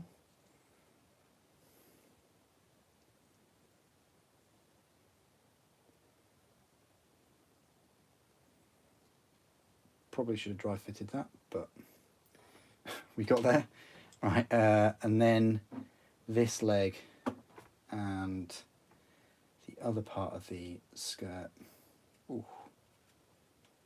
Yeah, I don't know about this. I don't know about this.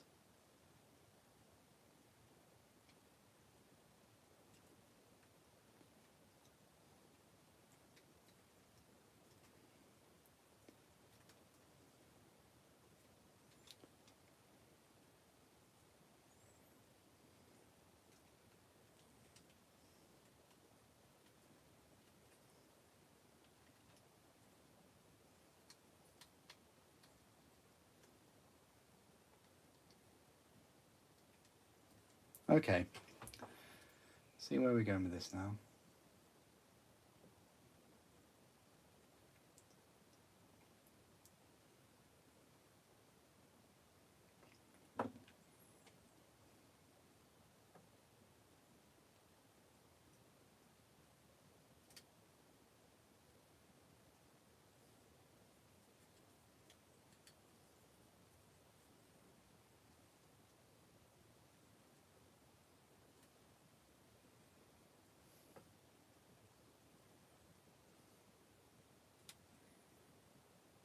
That is a tricky model to get just right, I have to say.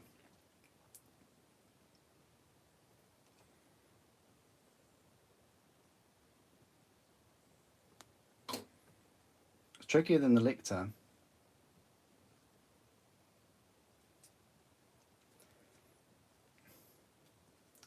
I think it's because they want you to put the skirt on 2 places at once.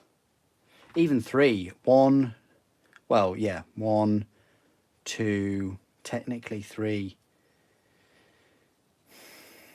Yeah, I mean, it looks cool, but quite complex, that.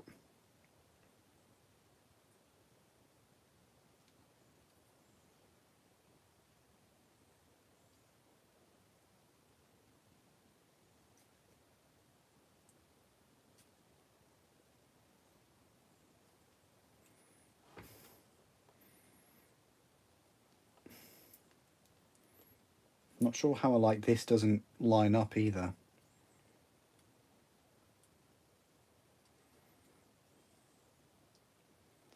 I mean, that should line up.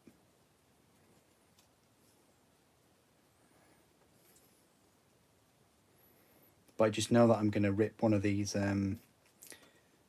claws off if I jiggle it a bit too much.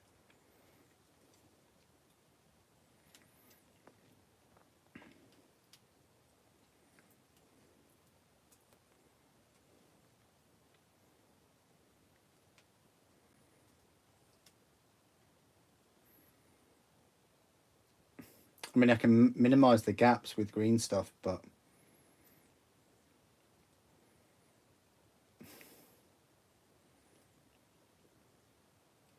oh, and that looks a bit odd there as well. Now we've got all those bubbles that are formed. Yeah, we're gonna have to remove them. It's okay. We can do that with this.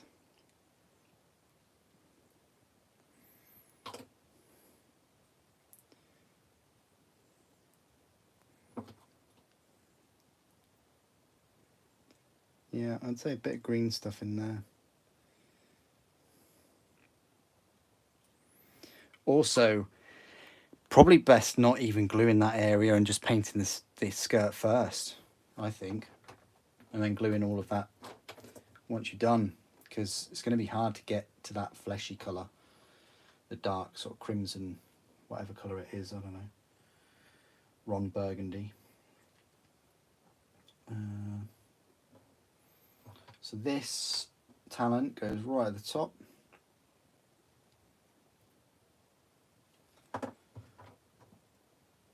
Can't go wrong with the placement with this.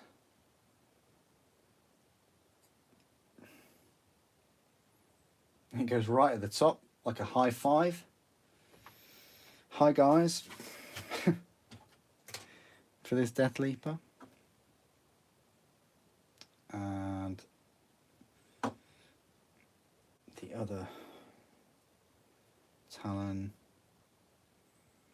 quite a conservative angle, a bit lower. They're all over the place though, aren't they, the limbs? Definitely like a praying mantis vibes I'm getting.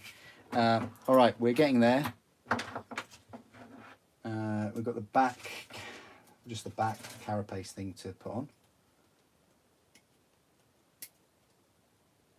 I think we do the base last, which is that. We've got a tail, which is 33, right here. Quite a short tail. Well, definitely compared to the Neurolictor. So, short tail. We've got some arms. So right arm is 31.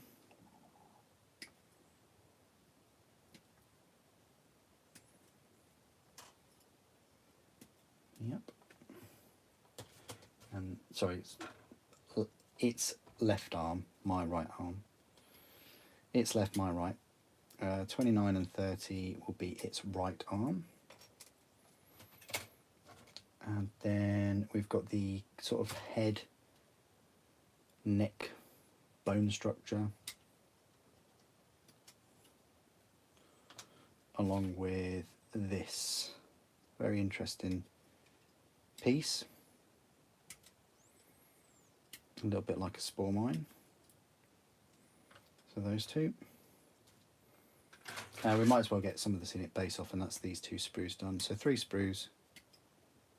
In a way, it's 3 sprues. So that's that sprue, this one.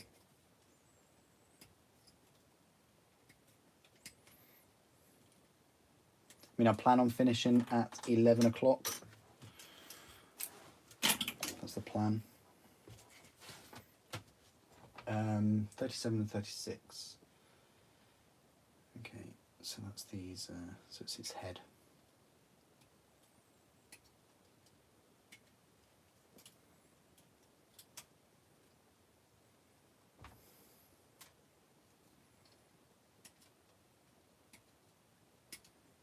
Seven, 36, and then the rest of these.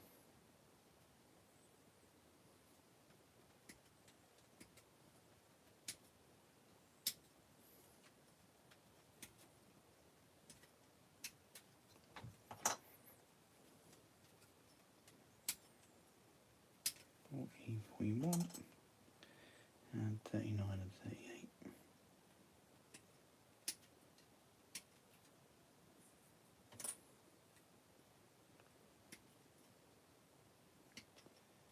And there is also something else, which is 44. I'd like to know what that is. Oh, it's just the a claw coming out of the great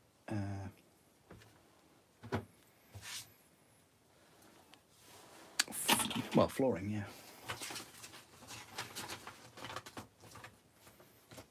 So not that many parts to go, really.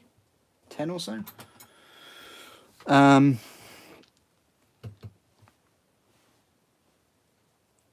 Okay, cool.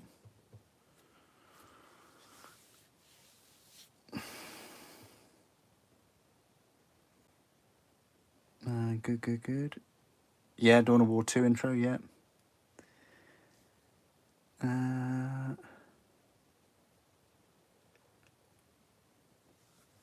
Yeah, definitely, yeah. up close and personal, it's here's game over.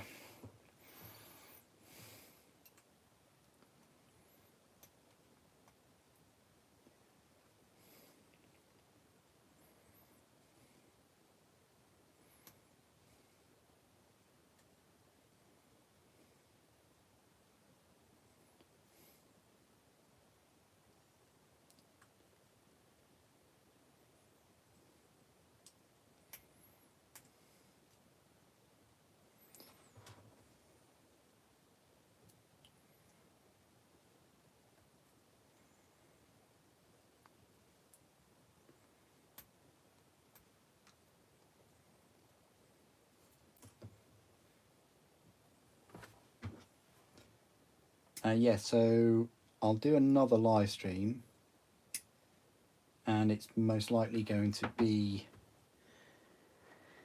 the Norman emissary, because the Biovore quite small, and I can build that quite quick, I think. A bit like the Neurolictor. And the Hormagaunts, yeah, I can just build them as I go along. But certainly Norn Emissary. I maybe should have started with the Norn Emissary, but I was so happy to get the Lictor, really.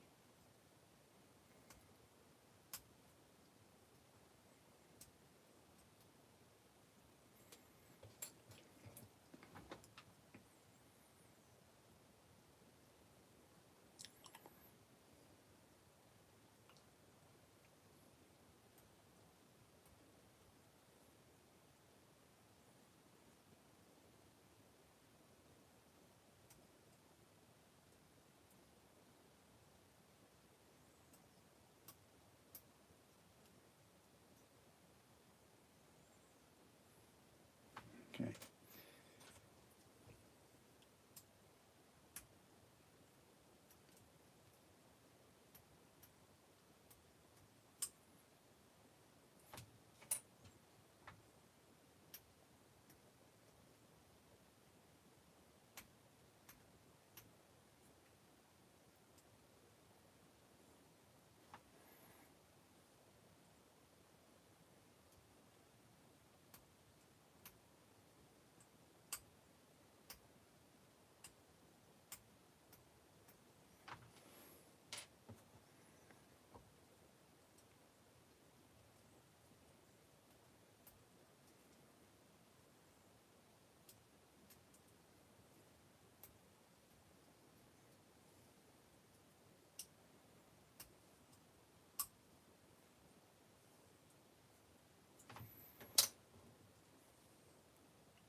Yeah, I'm looking forward to having a look at the base on the old Norn Emissary, though. That's got quite a big base too. What is the hero model of this release, though?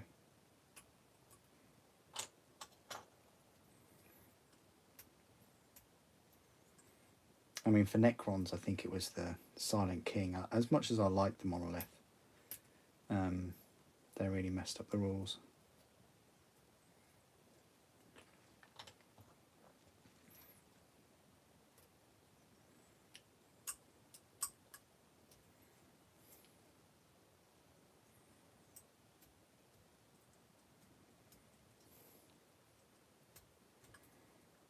Okay.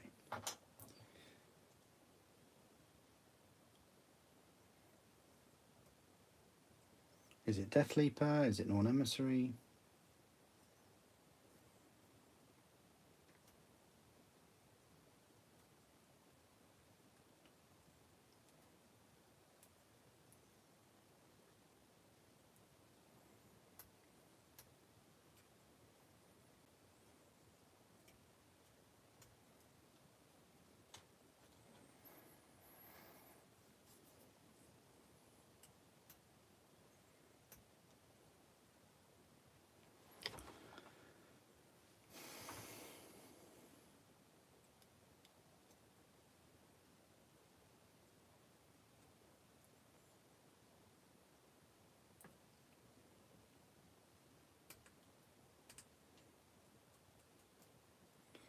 We might have to change that knife soon. Blade, should I say.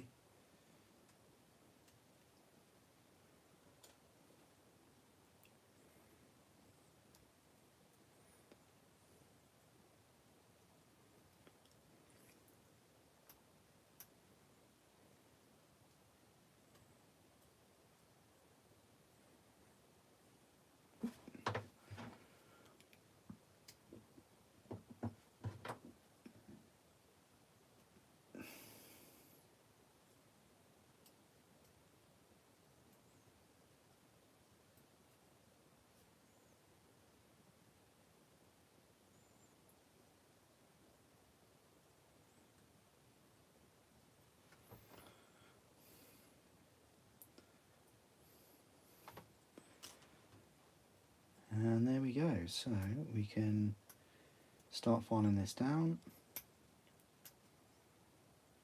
And this is pretty much the last build sort of sequence we have to do. It just includes the back carapace.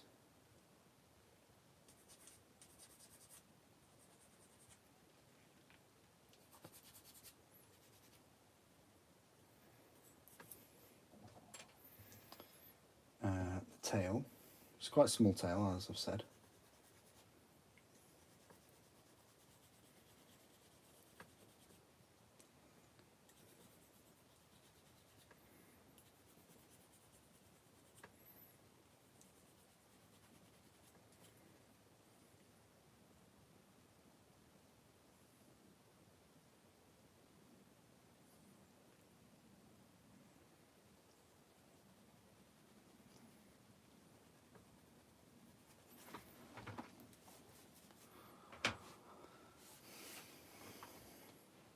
This is very true, yeah. Rules are temporary, models are forever. Yep, good point. Very good point.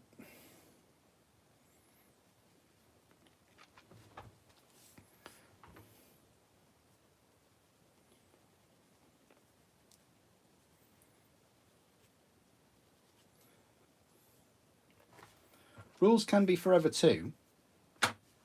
You know, have you thought about that? If you've got a second edition rulebook or a second edition codex, have a game of second edition. Why not?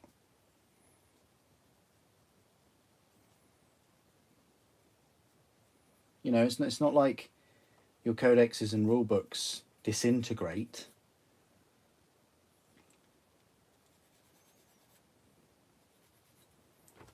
It's only when you go back and you start collecting models that are no longer, well, that are no longer in production, and then you want to get the rules for them. That's when it becomes a bit tricky to get hold of them, I guess.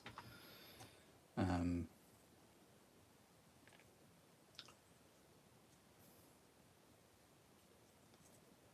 thing is, they make this carapace out to be so difficult to put on here, but it's actually not. Not straightforward.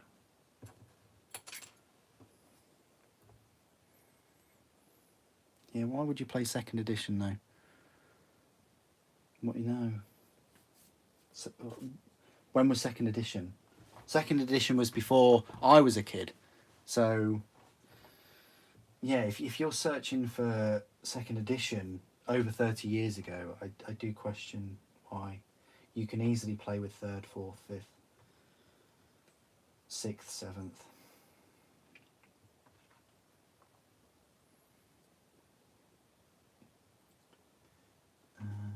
So this tail goes... Oh, it's not another neck tail, is it? Oh, it is as well. It's another neck tail.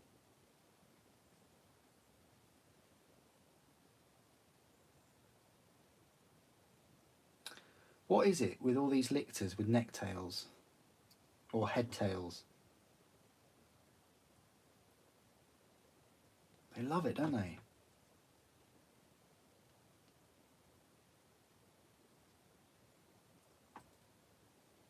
All right. Okay, GW. We'll go with that.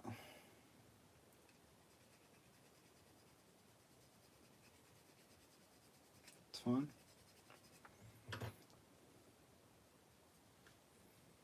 This is looking pretty cool though. Like I'm getting big praying mantis vibes from it.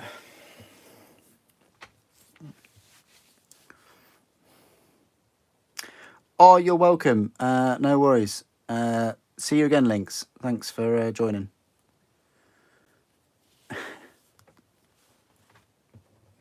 You're very welcome.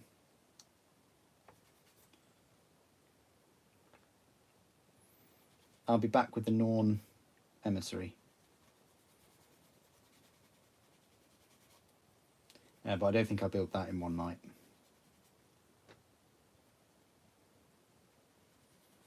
At least 2 nights.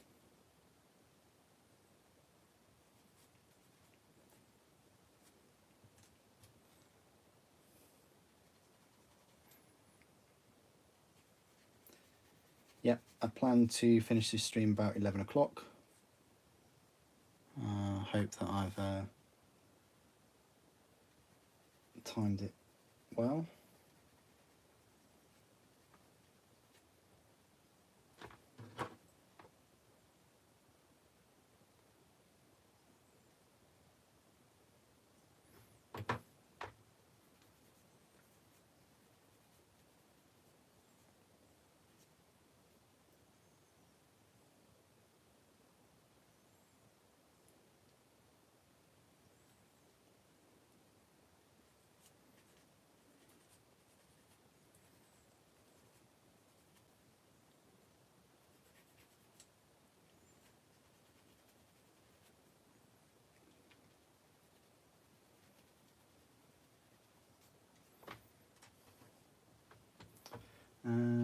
Okay, I should do this next thing. That's quite straightforward.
Okay, right, so got that to do.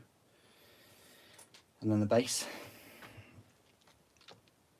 7 more infantry, wow.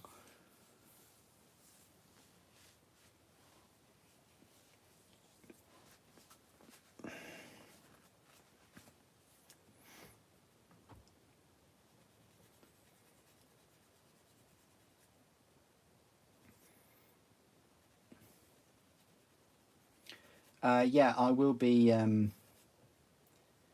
live streaming the Castigator and Acheron builds for sure. Maybe I would have built the Lancer by then. No, I definitely will have. I'm not that far from that.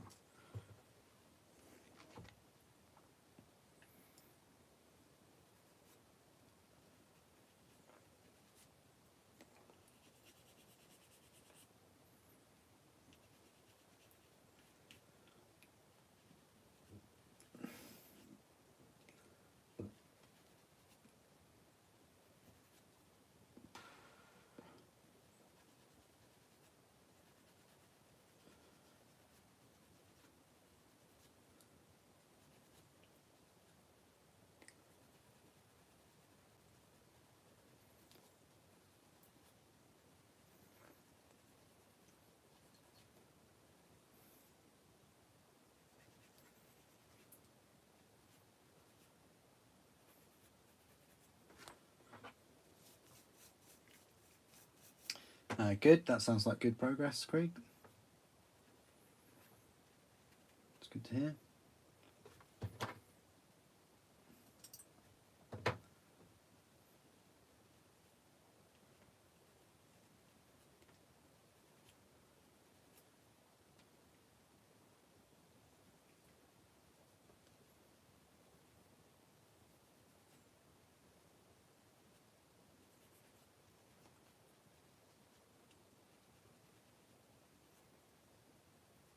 Well, let's glue these main claws on.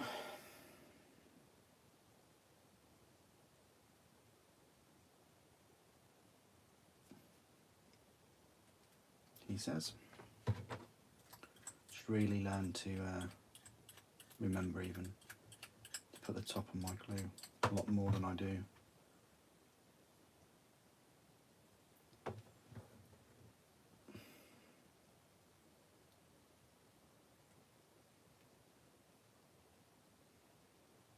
See these breaking off, possibly.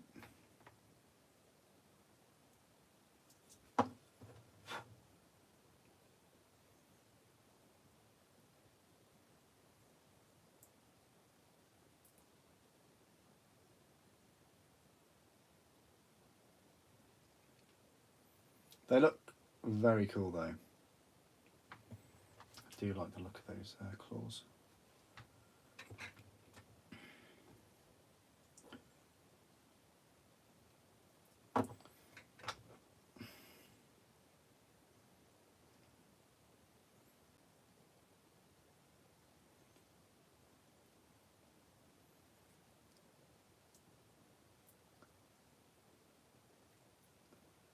Again, I say this a lot with this model, but it's certainly worth dry fitting before you commit.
Looking good so far.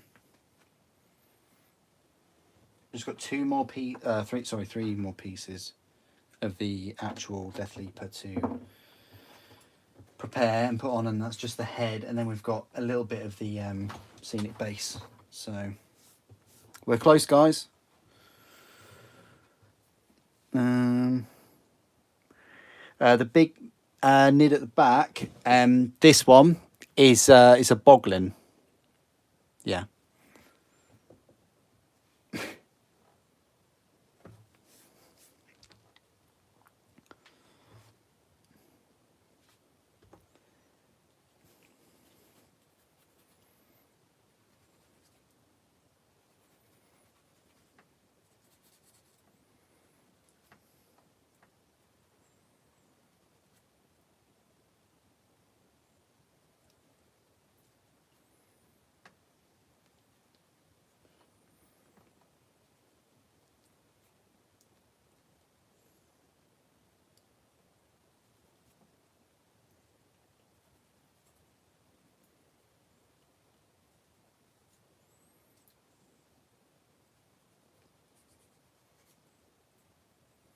Oh, all right, that's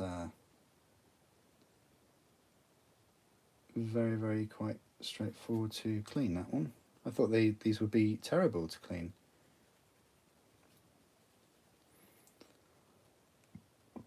Well, actually quite nice. Yeah, no mould lines at all on those mandibles. I thought they would be a pain. Typically anything cylindrical is a little bit of a nightmare, but these are very well done. Well done, Games Workshop. However, on this, oh, this one. This one's also very well done. Like tails, really. I think tails or tentacles or mandibles. It's a given that you'll have a mould line running along them somewhere.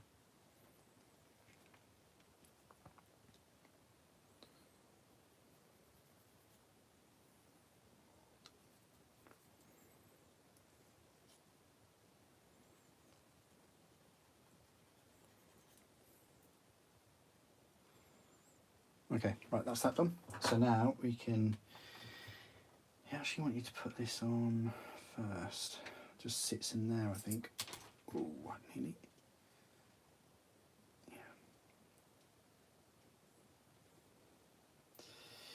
Yeah. Did they say put that in first? Probably.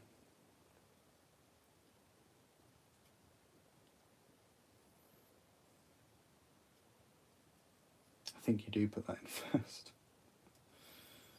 See, this is the beauty of, one, not using that much glue, and two, doing it right now.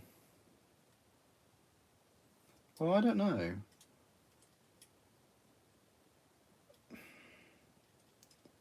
I don't know if that fits.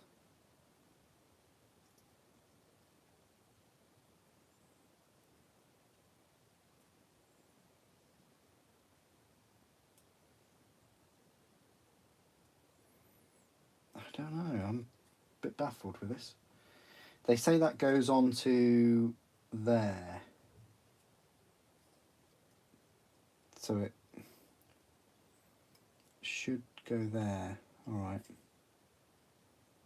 And then that goes on top of it. Okay. Let's have a crack at that then.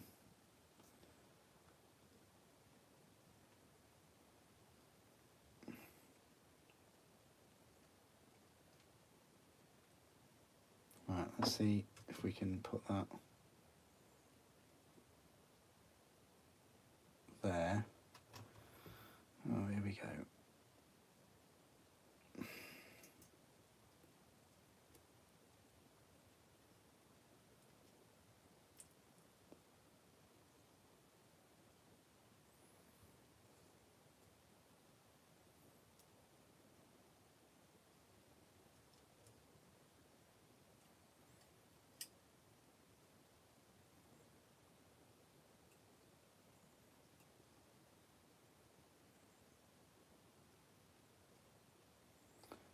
Goes on very strangely.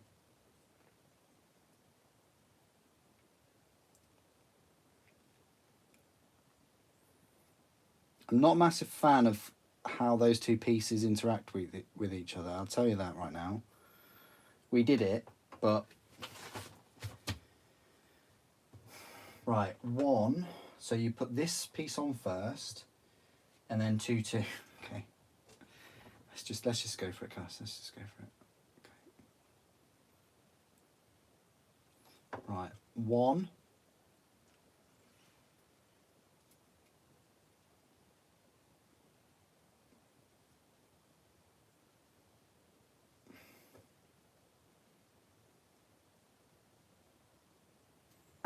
Two. I hate heads that are in two pieces. Okay, that went together better than I hoped.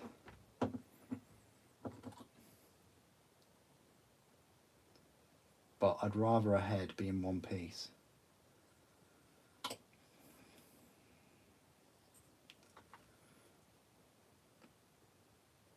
You might get a gap there, so...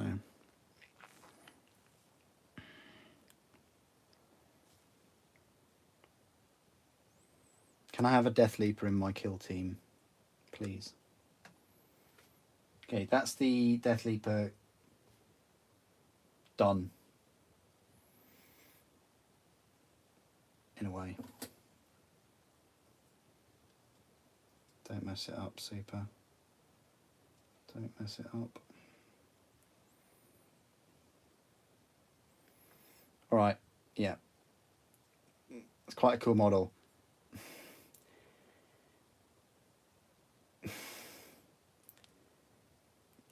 Would it be cooler without the skirt, though? Yeah, I actually do. I do. I think it would be cooler without skirt. Because it's got so much more going for it. Like, it's got the long talons. It's got these massive talons. It's got the mandible things. The feet and the legs are the same. The chest is the same for the hugging. It's got way more eyes for some reason. It's got 6 eyes. And Alictor's only got 2. Yeah, it doesn't need the skirt. Doesn't. Now that I see it in person. Okay, right. Just the base to do.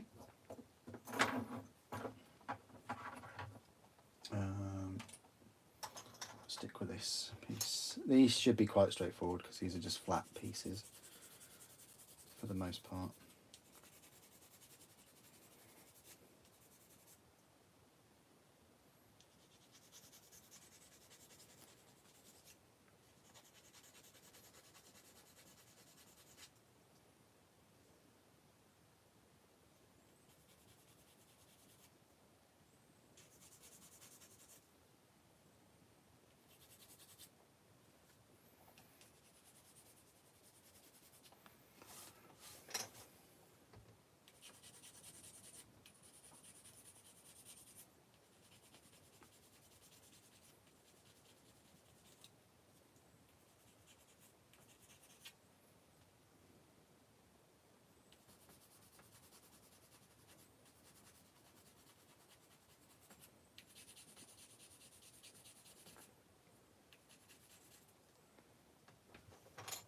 We're just going to go straight up there and glue these on as they are.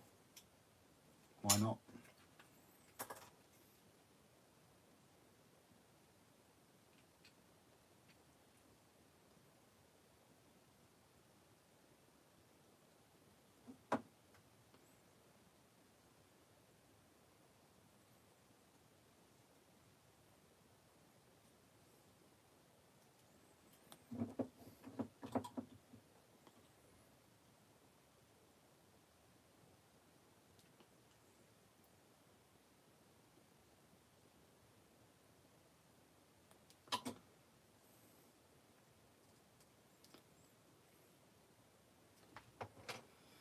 And then this.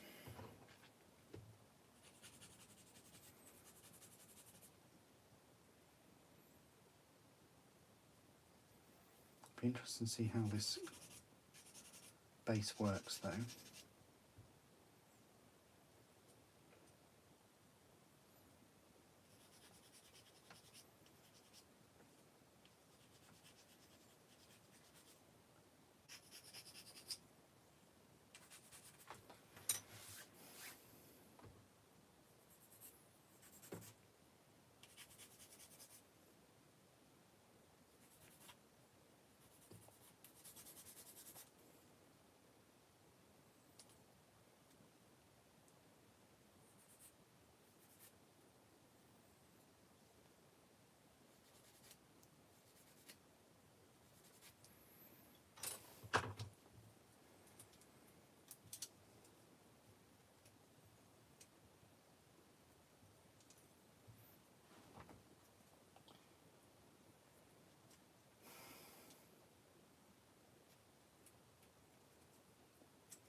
Yes. Does that completely cover it? No way.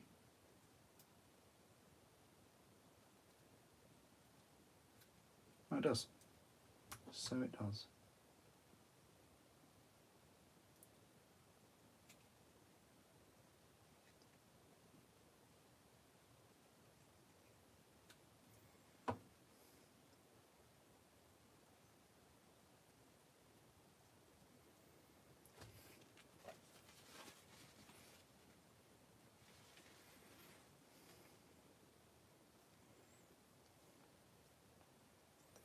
So that's that. And then these.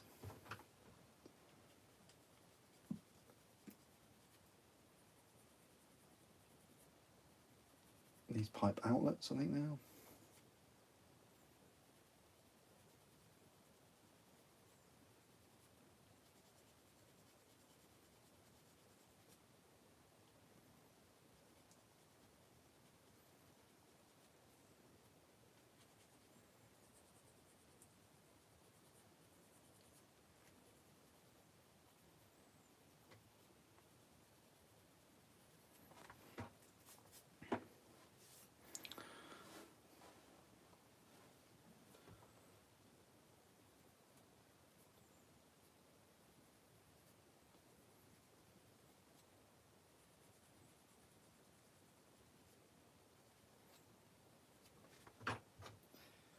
And they just go on.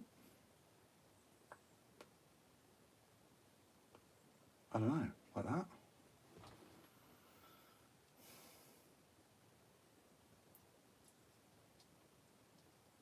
Yeah, they don't go on that way. There's only one way these can go on.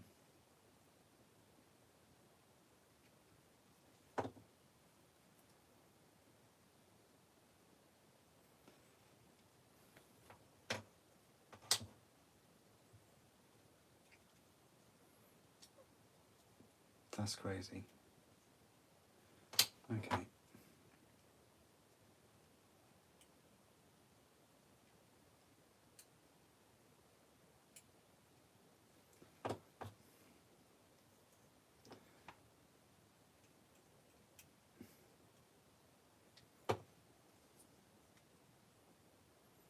That goes on quite nicely.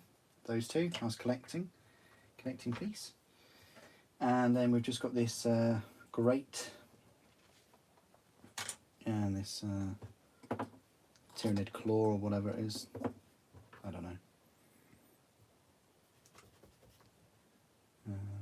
But it doesn't have any mould lines, so that's a win in my book.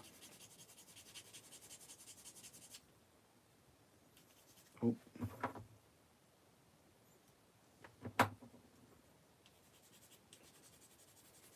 Okay, we're coming to the end of the stream, guys. Just giving you a heads up. Streaming for the past almost 3 hours, is it? Oh, it's come up to 3 hours. Just a completely ad hoc stream.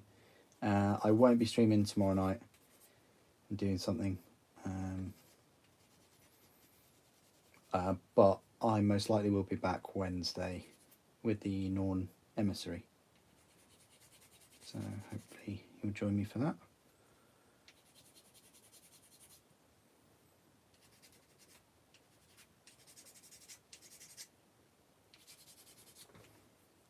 Okay. So, yep, we can put that on there.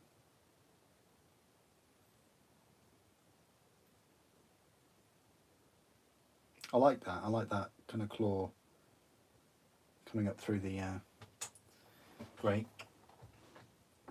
That just sits on there.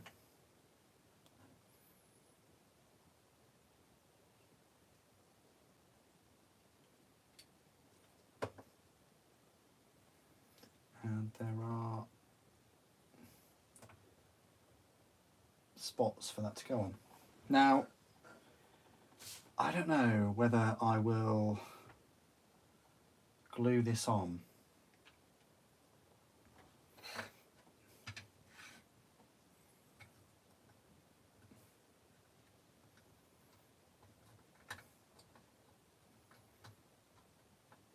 I think I will, you know.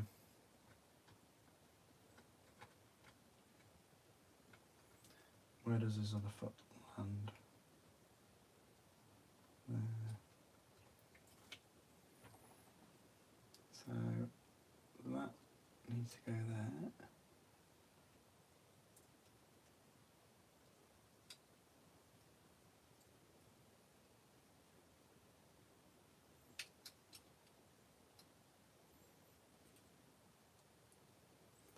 So yeah, I think I've done a good job.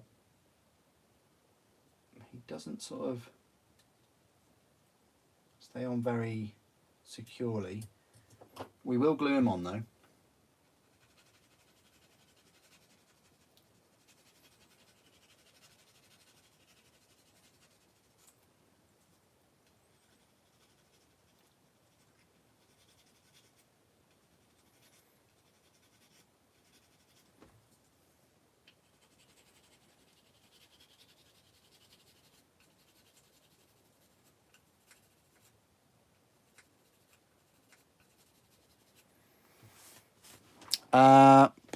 A time in mind for Wednesday stream. Oh, I've got to do something first, but I would probably say 8 o'clock at the latest. 8 o'clock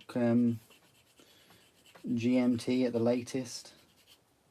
It will be kind of like an introduction to the Norn Emissary. I'm not going to build the whole Norn Emissary in the stream, but I'll build what I can for a few hours. How about that? But about 8 o'clock, let's say that.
Okay, so that seems to be cleaned up the best that I can do it. So let's just glue him on. Let's glue him onto here, and then glue him onto the. No, let's just glue him on there first, and then glue him onto the. So the two key points where you need to contact him is on this spot here, where there is a cutout, and also there.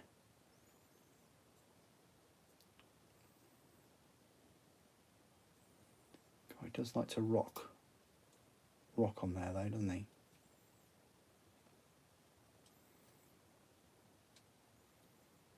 He doesn't like to naturally just stand on there. I'll tell you that. Might have to wait for a little while. There's two very small contact points of where he sits.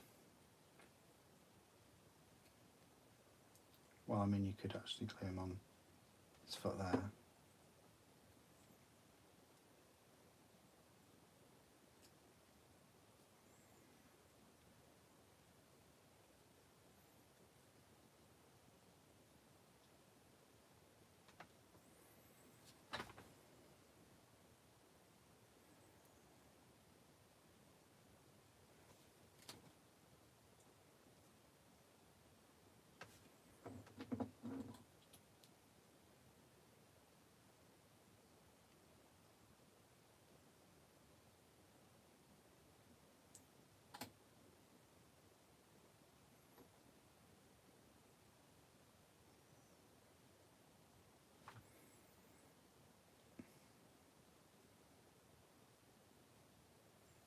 Very, very cool mini though.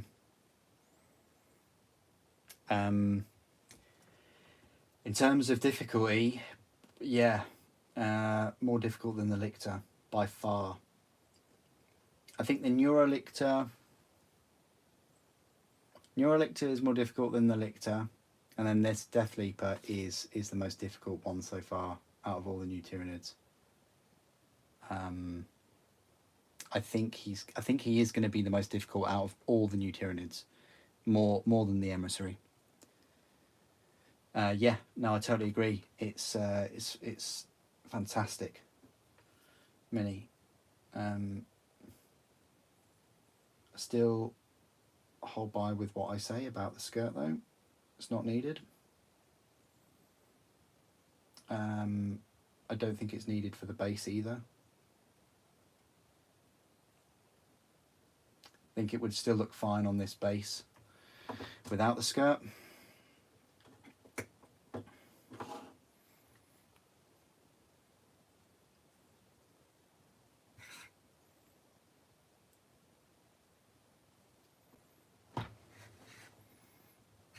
Let's just try and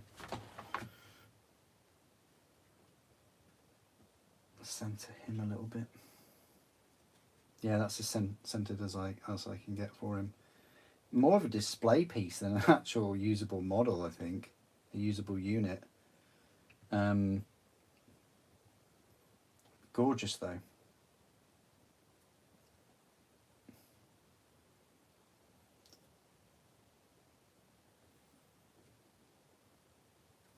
Yeah, absolutely gorgeous. Yeah, very, very cool model. Very, very cool. One of my favourites, I think, now. The Lictor was good, but yeah. So thank you everyone for joining me this evening. I'll be back on Wednesday night building the Northern Emissary.